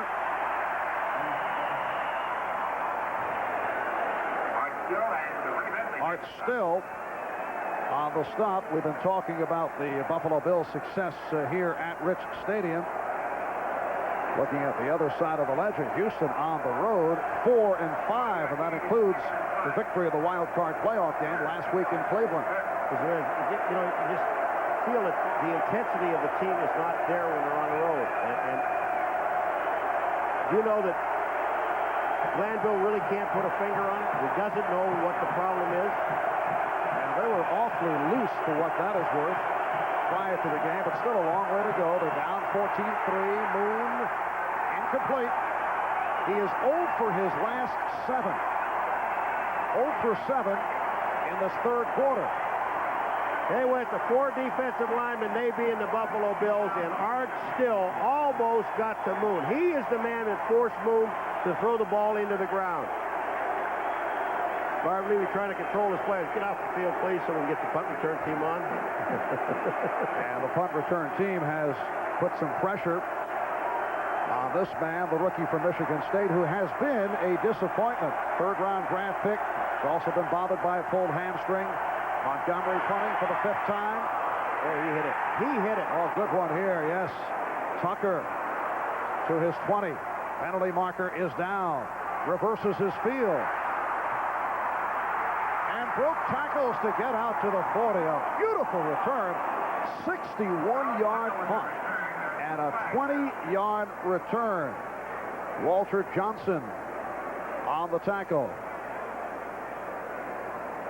You know, Marv, some people have talked about that rule. We saw Montgomery being blocked one time, but, I think they've got to go back and change the rule. Because anytime you have a team that's 4th and more than 5, say 6, if you run into the kicker, it's only a 5-yard penalty. Yes. They're really exposing a kicker to get for injury. And they're enabling teams to say, okay, hey, why not? Let's go for double it. foul. Hit the guy. Illegal use of the hand. Number 84 offense before the kick. holding number 96 on the receiving team during the return. The penalties offset, repeat, fourth down. Now, someone didn't agree with that. Yes. Someone totally didn't agree with that. Okay. Haywood Jeffries of Houston called. Leon Seals of Buffalo called. Punter's upset. Jeffries is holding. There it is right there. He's grabbing Riddick, number 84. There's where that flag goes, and then they had another flag at the other way. Now they have to kick it all over again. Ball was spotted at the same place. But again, you're looking at a 4th and 6 situation here. And the Buffalo Bills, why not go for it? I mean, it says 5, but it's more than 5. It's like 5.5 yards. And even with a 5-yard penalty, Marv, they're not going to get a first down. I think the Rules Committee will be looking at that one in the offseason. The 61-yard punt wiped out, plus a nice return by Tucker. Now Tucker approaching the 40. So a 43-yard punt and a 10-yard return. Eugene Seal on the stop. Tucker taking a hard hit. So the Buffalo Bills back to the offense, and there is Jim Kelly, a man who is very familiar with the city of Houston, Texas. He had some sparkling years as a member of the Houston Gamblers of the USFL, the run-and-shoot offense of Mouse Davis, very successful. Kelly, most valuable player, setting all kinds of USFL records.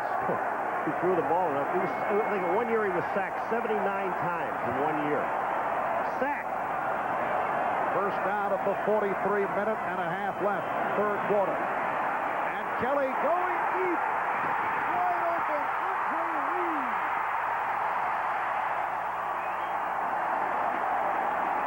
Forced out by Richard Johnson. Remember I told you that the Houston Oilers on first down play have a tendency to play zone defense. That time, all Andre Reed did was run by it. Watch this. Here's Allen.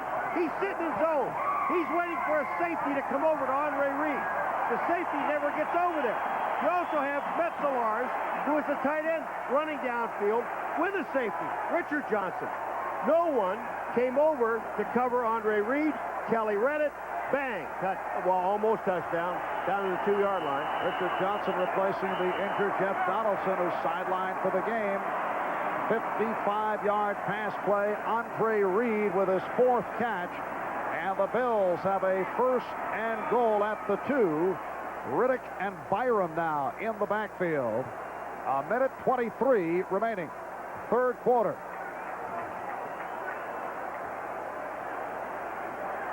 They are checking the instant replay, and the question is where the ball should be spotted. That is where Reed stepped out of bounds, and it may be moved back now to the 4 after they checked it out. You know, one of the things... out of bounds at the 4-yard line. Yes. First and goal. Here's Andre Reed. You see him. He steps out of bounds right there at the 4-yard line. You know, one of the questions was about the size, the strength, the quickness of the Buffalo Bills offensive line. Can they give Kelly the protection he needed? There's only been 1 sack on Kelly. Yeah, he's run out of the pocket a couple of times, but that offensive line of the Buffalo Bills has held up very well. And Riddick. Rob Riddick carries. Gang tackle. That's Kent Hull at center. Al Hillistrate, Jim Richard at the guards, and Joe Devlin. 1, 2nd and 3. Will Wolford at the tackles. Pickup of 1 for Riddick. It'll be a 2nd and goal at the 3 with 1 minute left in the third. The score here, it puts 7 on the board. It puts you up 21-3 with a quarter left to go. And as good as this defense is, Houston will be in trouble. A lot of trouble. That is Byram in front of Riddick. Riddick follows Byram. And not able to cross the goal line, stopped by Robert Lyles and several other Oilers. Ken Hall is on the ground getting up slowly, and also there's a defensive lineman down on the ground. Doug Smith. Doug Smith is down. Doug Smith out of Auburn having his best season. He's back from earlier season substance abuse suspension. and has come on very, very strong. 3 sacks on the year. We're going to see Riddick going in front of Byram to the left, and there's great pursuit by the entire defense of Houston. First of all, Lyles hits him 93, but the leg drive of Riddick is not that big. There were only 8 players that got a piece of Riddick, plus Childress coming over the top that has to fall on his back. There are 25 seconds remaining. 25 remaining in the third quarter. That is a correction. The 25 scoreboard seconds clock on the game clock, please. showing 21, and they've added 4 seconds, checking with the official timer. So 25 seconds left in the third quarter. Jerry Glanville and his Oilers trailing 14-3, and Buffalo at the doorstep. Not a happy crew. Well, last season, the Houston Oilers did reach this point.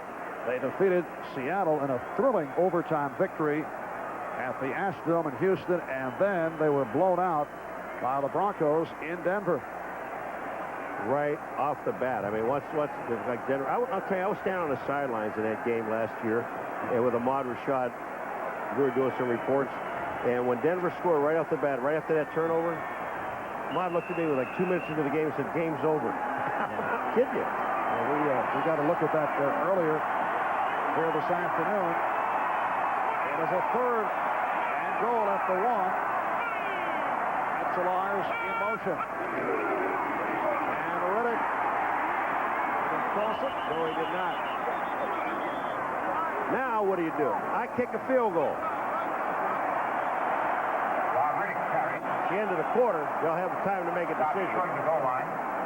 All right, well, earlier they passed up the field goal and went for the first down of the touchdown and did not get it.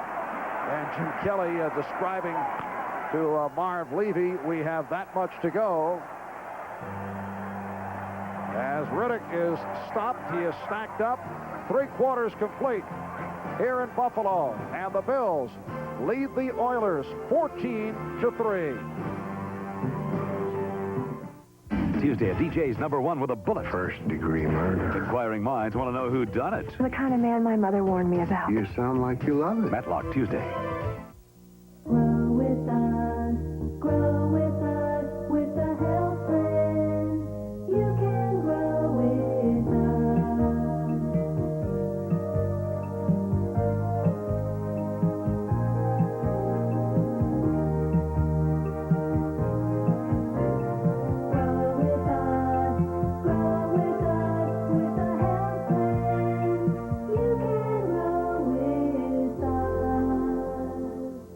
It's the Waterbeds, etc. after Christmas sale. The Crystal Bay collection made by Trendwest, only $12.99 with setup and waveless mattress. The Tiffany, only $2.69, including pedestal frame decking, headboard, mattress, liner, heater, and fill kit. The Fiesta with lights, only $2.19. And the Tiffany Rose, only $17.99 with underbed drawers, free setup, delivery, and waveless mattress.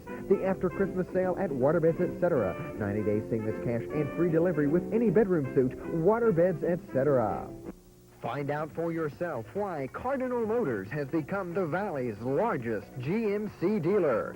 Service, selection, over 20 new trucks now in stock. So why buy a new Ford or Chevy when you can get a quality GMC truck for the same price? Where else but Cardinal Pontiac Buick GMC truck? Cardinal Motors, the people's dealer in Candace, Ohio. Happy New Year from WTOV. Well, the Houston Oilers and the Buffalo Bills seeking to move one step away from the Super Bowl. Super Bowl 23 to be seen here on NBC on January the 22nd. And we get underway, fourth quarter, a 4th and goal from the 1. And John Grimsley with the hit on Rob Riddick, fair stripping the ball. That's 2 times in this ball game. You know, I don't care that you're up 14-3. And at the first time they did it, they didn't have a point on the board. And now you're going again and give this team a chance for another chance of momentum. I'm sorry, look at the up in the air. Grimsley was higher than Riddick. Lyles, number 93, was also there. I just don't agree with that at all. Where's Ahmad? I want to ask Ahmad. You run that again, Ahmad? Where's Ahmad? Somebody put Ahmad on the microphone. Now he says go for the field goal. Is he here? Yeah. Over the field goal now, huh? So the Oilers take over from their 1-yard line.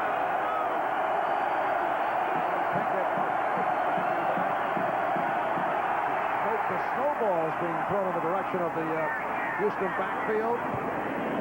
Nate Odom with the tackle of Haywood Jeffries. Big play by Warren Moon. It picked up 18. He had gone 0 for 7 prior to that completion.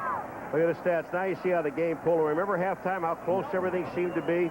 And now the Buffalo Bills about a 60-yard, 65-yard advantage on this team. But they're almost balancing out a little bit. Houston Oilers are balanced out. Let's throw snowballs in the end. Some idiot up there. They throw it at the Houston Oilers. The Buffalo Bills that are, you don't throw a first ball to anybody. I don't understand that. And here's Moon. Pass to Gibbons, but intercepted. Kelso on the interception.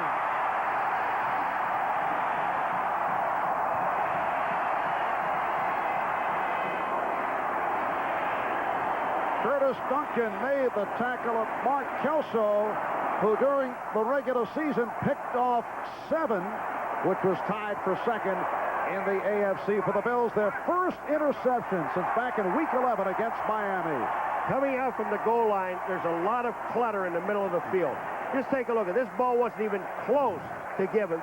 Bentley, number 50, was down screening Moon, so he can't find Gibbons. And then Kelso playing free safety, waiting on the ball. Interception. Bills ball inside the 20. Now the final chapter, students, in Bosworth's book of etiquette. Personal hygiene. How will you separate yourselves from those barbaric hordes that exude a most malodorous air? Right Guard Sports Stick from Gillette. Maximum protection and a fresh scent. A veritable olfactory medley. Right Guard Sports Stick. Anything less would be uncivilized. Raise your glasses, gentlemen, to civilization.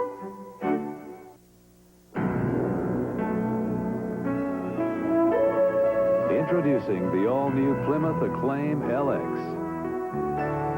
To have V6 power, available room for 6, ultra-drive automatic transmission. To combine the best of all worlds takes a world beater. A world beater to satisfy the customer. The new Plymouth Acclaim LX proves the 9 most important words Plymouth knows. To today's Oilers and Bills, a humble reminder from Diet Coke. Ours is not a perfect world, but Diet Coke just might be the perfect thirst quencher.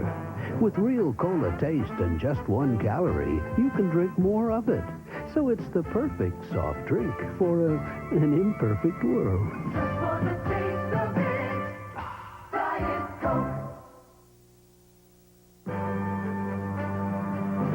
Today's game is brought to you by Budweiser and Bud Light, who'll also bring you Bud Bowl 1 coming January 22nd on NBC. By Plymouth and the 9 most important words Plymouth knows. And by Right Guard Sports Stick from Gillette. Anything less would be uncivilized. And we wish you a Happy New Year. Marv Albert, Paul McGuire, Rich Stadium in Buffalo. Warren Moon was just picked off for the 7th time in 4 playoff appearances. Kelso on the intercept. Here's a reverse for Reed. And it started out as if it were going to work. And then Steve Brown able to move up to make the tackle. Andre Reed on the reverse stop. Steve Brown makes a play, but another guy that got in on that play, Al Smith, number 54, the linebacker, really makes a great move to get back and shows you some speed. Lyles misses the tackle here. Here's Kelly out front. He's not going to block anybody. But you see Al Smith, number 54, came from the other side of the field, was there to help out. Brown made the play. Minute and a half gone by, 4th quarter. Buffalo with a 14-3 lead on Houston. Lost a yard on that play. It is a 2nd and 11 at the 19. Mueller and Thomas, the running backs. Check out Ronnie Harmon. Well, Harmon gets down to the 12-yard line. Childress made the stop. They're working their way in the field goal range. And Harmon, with his first carry, picked up 7. Childress was actually, Ray Childress, number 79, you see him there making a stop. He was actually stunning in that direction. They had a deal going on with the 2 defensive linemen. He was going that way, and Harmon ran the same direction, picked up 7 yards on the play, or 6 yards on the play. So, 3rd down play.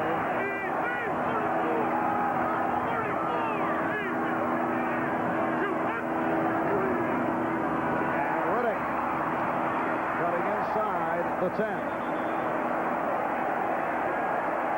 Here comes the field goal team. And one of those rare occasions where the crowd is cheering at the appearance of the field goal unit. Well, why not? I mean, it puts you up 14 points. That means that they have to score 2 touchdowns to tie you in 11 minutes and 50-some seconds. Well, there's no question here on the 4th down and 2. Yeah, but anywhere. I don't care. Take the points when you can get them. A 27-yard attempt by Norwood. Earlier in the game, he missed from 50. And he drills it home. Scott Norwood, who has had a terrific season, has added to that Buffalo lead, 17-3. It's been said Chrysler's LeBaron may be the most beautiful car to come out of an American-designed studio in over a decade. What hasn't been said is that it comes out with an intercooled 2.2 turbo with the security of 4-wheel disc brakes and the driver's airbag standard, and that it comes out doing 0 to 60 in 7.9 seconds. One other thing that hasn't been said, it comes out at a very attractive price.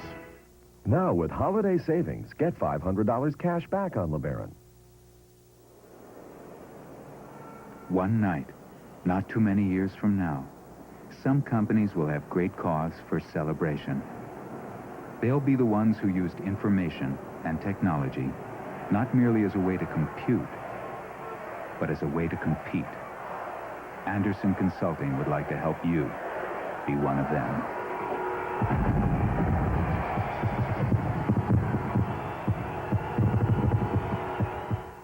Oh, yes, contemptible. I'm speaking of offending in the personal grooming arena. When seeking maximum protection and a fresh scent, one should grab Right Guard Sports Stick from Gillette, antiperspirant and deodorant. Anything less would be uncivilized.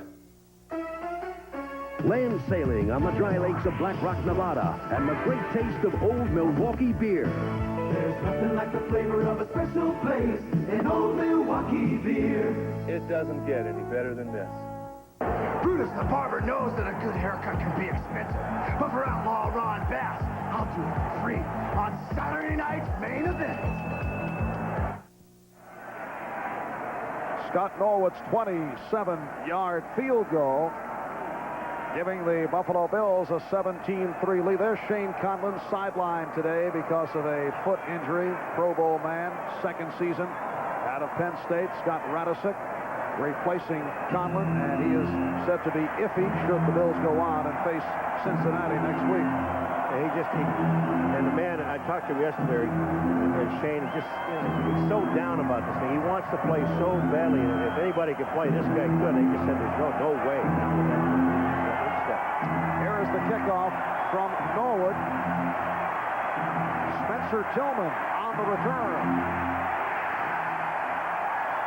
Getting across the 15-yard line. Mark Pike on the hit, and this crowd responding to the special teams work of the Buffalo Bills. Mark Pike, 2nd year out of Georgia Tech. Very strong all year long on special teams. So Houston now with a significant series. They're down by 14, 11:26 remaining in the fourth quarter. Even with 11:26 remaining. Now, Houston has 3 timeouts in this ball game. Don't get greedy. First, the most important thing is to get the ball out of this hole, maintain some first downs, and get a touchdown to get you back in. Jeffries to the left, Gibbons right. And the handoff for Rozier. Flag thrown. March still on the stop of Mike Rozier. Left guard, offense. 5 yards. That is Mike Munchak called. They were talking about with Shane Conlon out, Marv. I mean, it really hampers the running defense of the Buffalo Bills. Radicic has had a pretty good game. We haven't called his name that many times, but this defense responded to everything, and they're doing the job. 11:26. Turn the game clock. Thank you. The officials just double-checking the scoreboard clock. It is a 1st and 15 from the 12. And Warren Moon now not only facing the Bills defense, but facing the Buffalo crowd. Jeffries off the reception. Short of the first down. Ball was not loose. And let's see. It is recovered by Buffalo. Jeffries made the reception. Eric Burrows coming away with the ball. Cornelius Bennett with the hit on Haywood Jeffries. Ahmad, we were talking to Ahmad about Warren Moon, how poised he really is. But, Marv, let me tell you something. When you take a look at what he does here, Moon throws the ball exactly where he was supposed to throw the ball to Jeffries, underneath, the short route. When you're running with the ball, they're coming from all sides. You must protect the football. Cornelius Bennett came from the backside. Watch this. He's going to strip the ball. Jeffries doesn't see him. Bang. Here comes the ball. Comes out. And the Bills first down at the Houston 23. Kelly with the short set. Burkett could not hold on. They are not settling, are they? They're going back, throwing the ball again. Tried running the ball, and that wasn't working. Good hit from Patrick Allen. Cornelius Bennett has got such excellent speed in reaction now. He sees the pass cut. His main job is to get Jeffries. Look at this. He just pulls his arms away, and you can see all the way down, he's just pulling his arms away from the ball. 2nd and 10 at the 23. Thomas continues to run well. Richard Johnson on the stop. Thomas with a 6-yard pickup. He has run for 76 yards on 5 carries. Thurman Thomas averages 4 a carry. That during the regular season. Buffalo's leading rusher, just under 900 yards among the AFC leaders. And all 5 of those rushes are to the right-hand side of the offense of the Buffalo Bills. The Joe Devlin side. Not a happy moment for Haywood Jeffries, who had the ball jarred loose, giving it to Buffalo. Bills now 3rd down 3 at the 16. There's Riddick. Did not make the turn. Oilers trying to strip him. Lost a couple on the play. Sean Jones leading that onslaught. Riddick made a mistake. What he did is he slowed down and tried to make a move. When you got 3 guys in pursuit, Patrick Allen happened to be one of them to make a move. He actually lost ground on a play. It looked like he might have had some room to the outside. The most important thing is to get the first down. Keep the clock going is the other thing. But when Riddick hesitated, that cost him. And with the 4th and 5, the field goal unit is back. 36-yard attempt for Norwood, who earlier this fourth quarter hit from 27.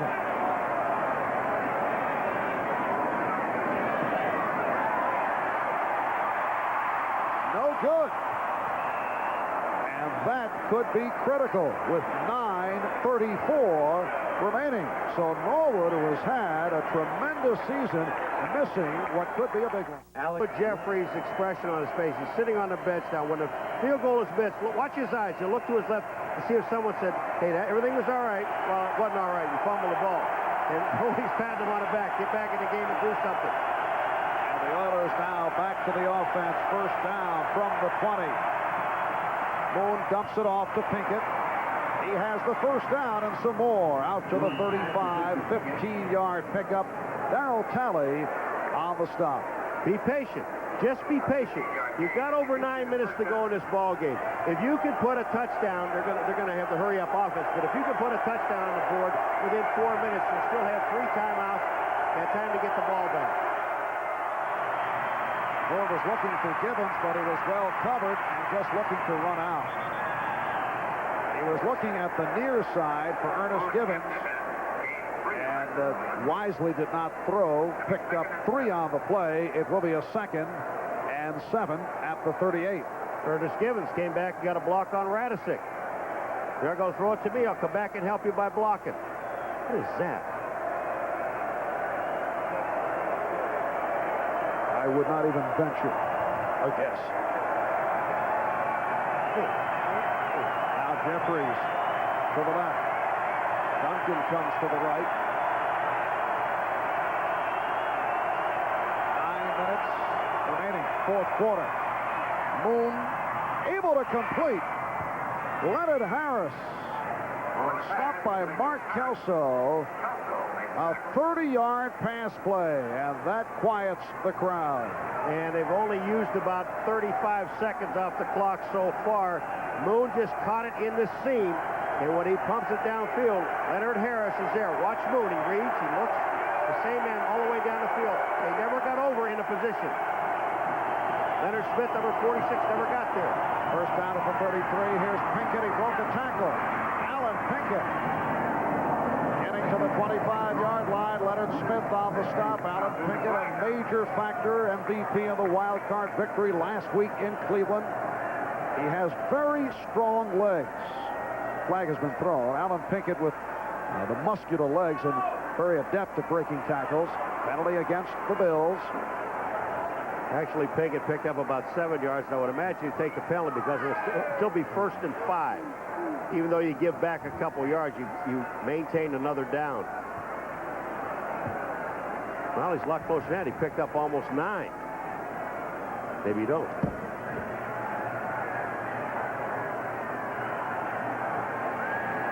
Referee Gordon McConnor. Offside, number 78, defense, penalty accepted, 1st down, 5. So it is Bruce Smith called on the penalty. You give up 4 yards on a play, Marv, but you get the down back, which is more important. If you were down by the goal line, maybe inside the 5-yard line, maybe. And the crowd back into it. 1st and 5 at the 27. Boone with a dump off, and it is caught. And that is another 1st down. Pinkett able to gain control. Ankle tackled by Talley.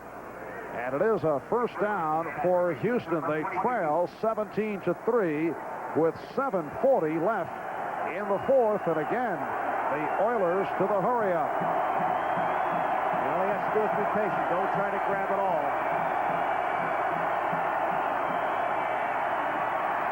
Moore goes the middle and again completes for the 1st down. Wayne Davis able to make the stop. Again, it's Leonard Harris, 15 yards on the play. You know what the prevent defense is? The prevent defense prevents the other team from kicking a field goal, but enables them to get a touchdown. Now here goes Harris down, and they're just drift off, playing in the zone. Leonard Smith, 46, is down. Davis is down. Nobody's doing anything. They're just letting them curl up. They're in the hurry-up. 1st and goal from the 7. Moon in trouble on 2 occasions. Can't find anybody, and then runs it out. And Warren Moon, because he is so shifty, was able to avoid the sack twice in that sequence. And that's that thing, putting the ball up in the air, and the defensive linemen are trying to knock it down instead of going right at Moon and tackling Moon. But again, if you hit him after the play, it's a personal foul. This shows you the mobility of Warren Moon. Here he goes back, no one's open. First he gets rid of Davis. Bruce Smith looks to knock the ball down. He gets rid of him. Art Still, he just outruns Art Still, number 72, to the outside, and he gets the ball down inside the 10-yard line. 2nd and goal at the 9.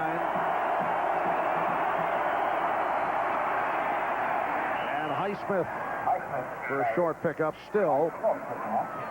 On the tackle, Warren Moon, who went 0 for the third quarter, 0 for 7, has turned it around here in the fourth, connecting on 6 of 7. Successful with Leonard Harris in particular and Alan Pinkett. Now here's a situation that I know that I'm going to be absolutely right. Oh, they will not kick the field goal. Very good, Paul. Okay, I just wanted to clarify that in case anyone out there were wondering about it. It is a third and goal at the 6. A huge play here for the Oilers. Moon going end zone for Duncan, broken up. But a penalty marker down. Derek Burrows very upset. And let's see if that's the interference call. Pass interference. Number 29 on the defense. Yes, it is. Down, goal to go at the 1. Derek Burrows called on the interference. And it's not, they're not happy. All right. Down in the corner, that's Duncan, number 80. And Moon is going them all the way. Waiting to Duncan. But look at Duncan. He takes both of his hands and pushes Burrows away. Now, you've got to be able to fight back. You can establish position. Moon's going to be right there. He's going to say something. Pass interference. His time, say it. Yeah, he liked that. I like that. But, you know, when you look at that thing that Duncan did, he just moved his arm. It's a first and goal at the 1. Second back, Pinkett. Able to get across the goal line.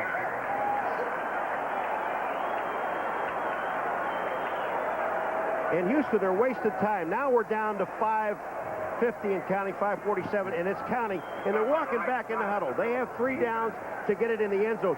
Yes, run the football with that big offensive line, but get in and out of the huddle. Save as much time as you possibly can. You're 2 touchdowns down. And this is the 9th play of the drive. Buffalo up by 14. Second and goal at the 1. And it's Rozier. No indication. Houston players calling the touchdown. And there it is. It is a touchdown for the Oilers. The officials checking it out. And Houston with its first touchdown of the day. It's been a long day crossing that goal line. Leonard Smith is not sure, not happy. It took a long time. Rozier just follows Alonzo Highsmith into the hole. Now here it comes. Rozier is hit right about the 1-yard line, but then he gets his head down and gets across. Monchek, you see him sitting in the end zone. Rozier is right across from him. It's touchdown. And the extra point from Zendejas. Penalty marker down. The kick was good. There's a flag on the foot.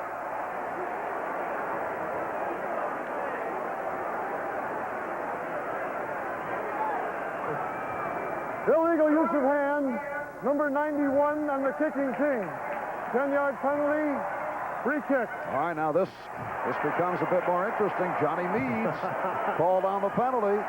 It is a crucial extra point attempt here for Zendejas with 5:12 remaining fourth quarter, and Buffalo up 17-9. And it just seems like Zendejas is taking just a little bit too much time to kick the ball, to be sure, instead of going through with his motion. Pieces getting the ball down. This affects a 30-yard field goal attempt, and it is good. Kick is good. And Peace and Bennett with disagreement, but the Houston Oilers have come roaring back. They are now within 7, and the crowd has,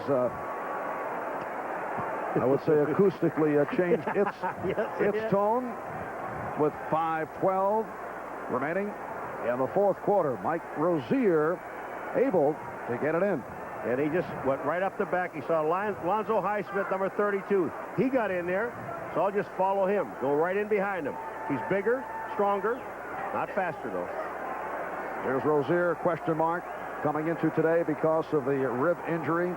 Sidelined last week against the Browns. Did get him for 1 play, but Pinkett went most of the way.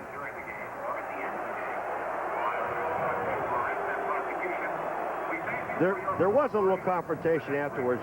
Did Cornelius Bennett hit Zendejas, or did he not? And that's what Peace was upset about. Zendejas kicks. Cornelius Bennett comes in, but he was blocked and he was on the ground. Zendejas was actually walking off the field. He was looking up at the ball in the end zone or over the goalpost, and he just rolled over his legs. And the kickoff by Zendejas. Errol Tucker on the return. So Tucker gets across the 25, 17-yard return. Toby Caston on the stop. Errol Tucker back from a knee injury, activated a couple of weeks ago.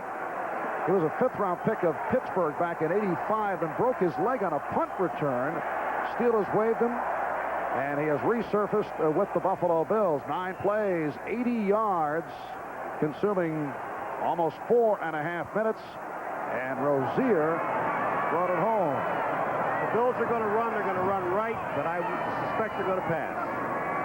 And Kelly hits Harmon. Ronnie Harmon for 12, stopped by John Grimsley. Bostic almost had it. That is a dangerous pass. Bostic's coming from the inside, or the outside, and Grimsley's coming from the inside, but this pass is absolutely perfect. Watch Kelly. Looks to his right, comes right back to Harmon. Bang. He's there. Reception.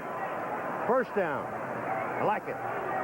And the Bills first down at their 39. Buffalo 17. Houston 10. The winner will face the Cincinnati Bengals at Riverfront next Sunday for the AFC Championship. And the winner there goes on to the Super Bowl. Mueller in motion. And here's Thomas. And he is stopped at the line by Sean Jones, the one-time Los Angeles Raider in his 5th year. Out of Northeastern, Sean Jones on the tackle. Hey, listen to me. I said, if you're going to run, run right. Get your yardage running right, not running left. Here's stuff. This, here's the situation. There's 3:51 and counting. We have the clock in there. That's beautiful. Houston Oilers still have 3 timeouts remaining. They stop them here. I would not be surprised to see them take one of them right after this play. Now, Thomas is out on the right as a flanker back. Reed is to the left. Kelly goes to Reed over the middle, but short of the first down. 8-yard advance. Grimsley on the stop. Houston calling for the timeout, stopping the clock with 3:21 remaining, 4th quarter. Well, I don't know if Houston call a timeout, if the officials call a timeout just to measure it. But I think it appeared that one of the Allen came in and said, "Hey, wait a minute, we don't want the timeout if you're going to measure." It appeared that one of the Oiler players was requesting the timeout. It also looks to be short of the first down.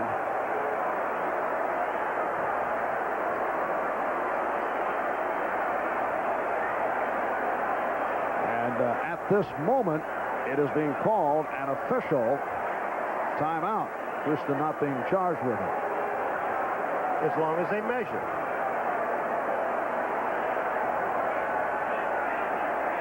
Because I don't think I would have wasted a timeout if it's going to be 3rd and about 2 or 3 inches, because in all likelihood they would get the first down.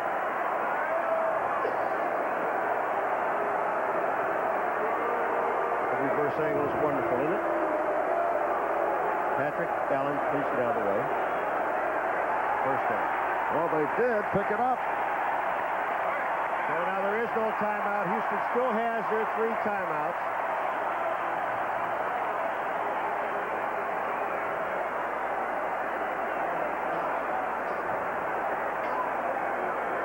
It is a first down at the 49. 3:20. And the clock is running. That's time remaining in the 4th quarter. Do you know that Buffalo, any one of those 2 times they could have kicked the field goal, would be up by 10 now? That's not, but that's not true, because you don't know what would happen after that particular point. You don't know if the game would have been the same. Oh, I do. I saw this last night. Oh, I see. not disagreeing with the fact that they should have gone or not gone with a field goal, but you just don't know what will happen. Oh, hard hit on third and Thomas. Sean Jones with that stoppage of Thomas, and now the timeout is taken with 2:47 remaining in the fourth quarter. And as you mentioned, Paul, Houston not charged with that previous timeout. Now they officially call for time. So a 17-10 lead for the Buffalo Bills. And a big play coming up. The crowd announced 79,532. The Buffalo Bills setting an NFL attendance record for the regular season, drawing 622,000 here at Richard Stadium. Here is Steve Tasker, excellent special teams player, one-time Houston Oiler. Glanville was really upset about losing him. They tried to get him through and let nobody, put him on injured. They tried to get him through and hoped that no one would pick him up. But the Buffalo Bills did pick up Tasker. Not only did he play for the Buffalo Bills on all the special teams, but as you mentioned before, Marv, a year ago went to the Pro Bowl. This year he was injured. He's an intense young man, tough. Set to resume, second and 12 at the 47.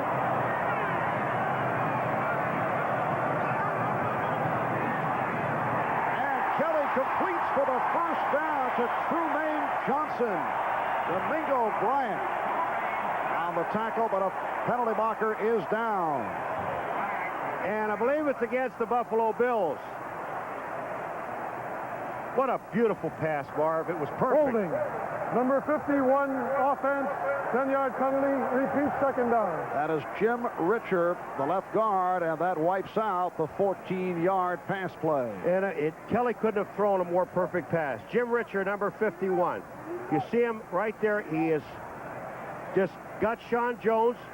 It's a takedown. He pulls Sean Jones down to the ground. That negates a first down. And now we're looking at second and 22. 8 penalties apiece. But are still shy of that magic mark of 10, at least according to Jerry Glanville. Second down, 22. Kelly with the swing. And Andre Reed has been stopped for only a yard on the play. Steve Brown with the tackle, and Houston calling for time with 2:10 remaining in this fourth quarter.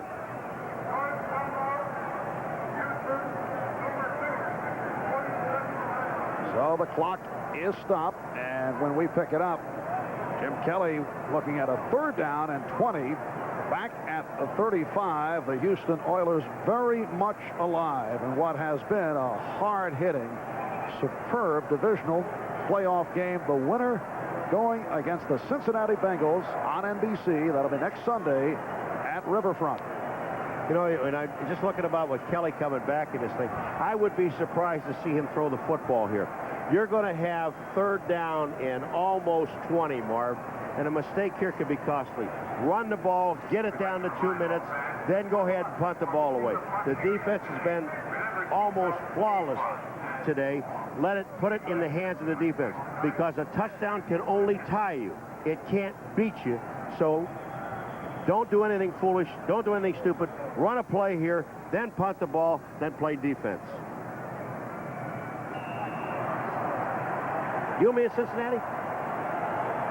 No, I'll be doing college basketball. Nearby, Louisville. Not at the same time. Paul I at Louisville. I want to watch it. Oh, you'll check it out. That other guy, what's his name? The other McGuire. Third down and 20. That was totally wrong. And Kelly getting it off and completing, but short of the first down. Ronnie Harmon came back for it. 16-yard pickup. And we are down to 2 minutes left in the fourth quarter. It's a back on Craig, so it's going to be a long way for Browner to get back on zones and double coverage. So it's going to be interesting if he can pick a couple off like he did a few weeks ago. All right, Dick, the Vikings coming out of their locker room. We're going to meet their starting defensive lineup, and also we'll see who will start on offense for the 49ers. This crowd will erupt when we continue live from Candlestick on CBS in just a moment.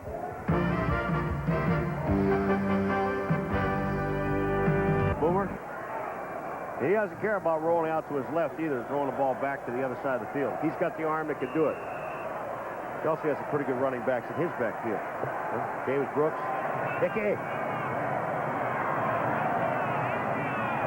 So it is a punting situation. And Kidd on for the 4th time. So Houston will get it back. Curtis Duncan is back at his 10.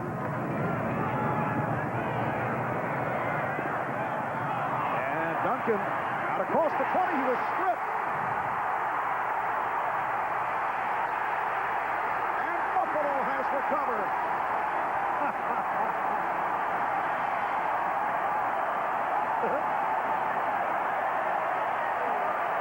Ray Bentley on the recovery. Curtis Duncan coughed it up.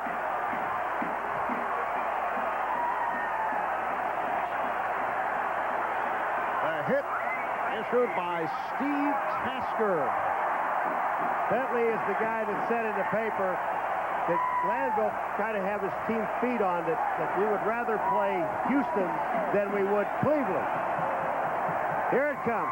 Tasker comes out, did the same thing that Cornelius Bennett did to Jeffries in stripping the ball. He just reached in and pulled the arms away. The ball is still on the ground. Tillman had a chance at it, number 33. Cornelius Bennett is going crazy. Ray Bentley in his 3rd season from Central Michigan.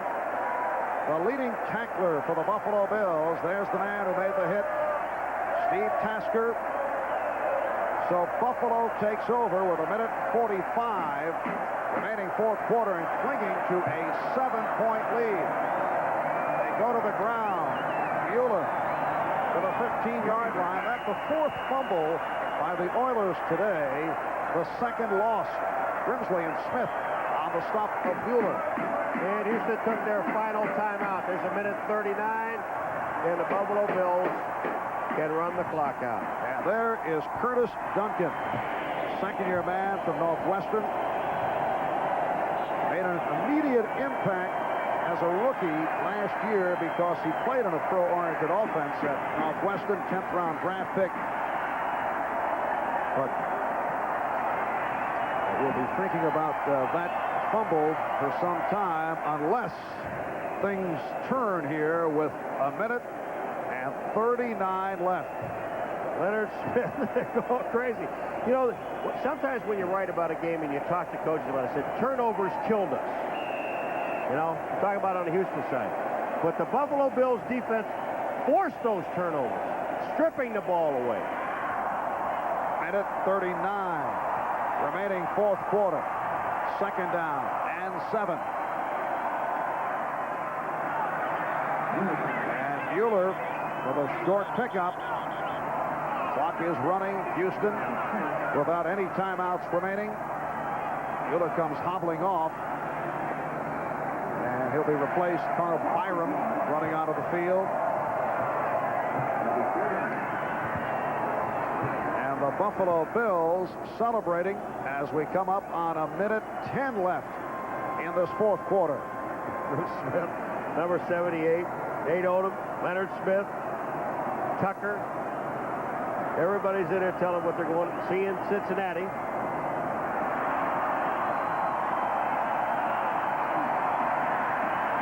Second clock is down to 2. They get off the play. Byram stacked up. They are not going to have to run another play, Marv. And Jim Kelly waving to the crowd. Kelly gets the crowd going. The clock running down. And they are celebrating here at Rich Stadium in Buffalo. Marv, the only sad part about it, if they win their last game in Indianapolis, where we were, and we'd be playing, they would have been playing here next week instead of going down to Cincinnati. That's from the Buffalo point of view, but the Bengals just delighted that they will be hosting the AFC Championship game next Sunday as the Buffalo Bills defeat the Houston Oilers by the score of 17-10. Thanks to our spotters, Michael Gluck and...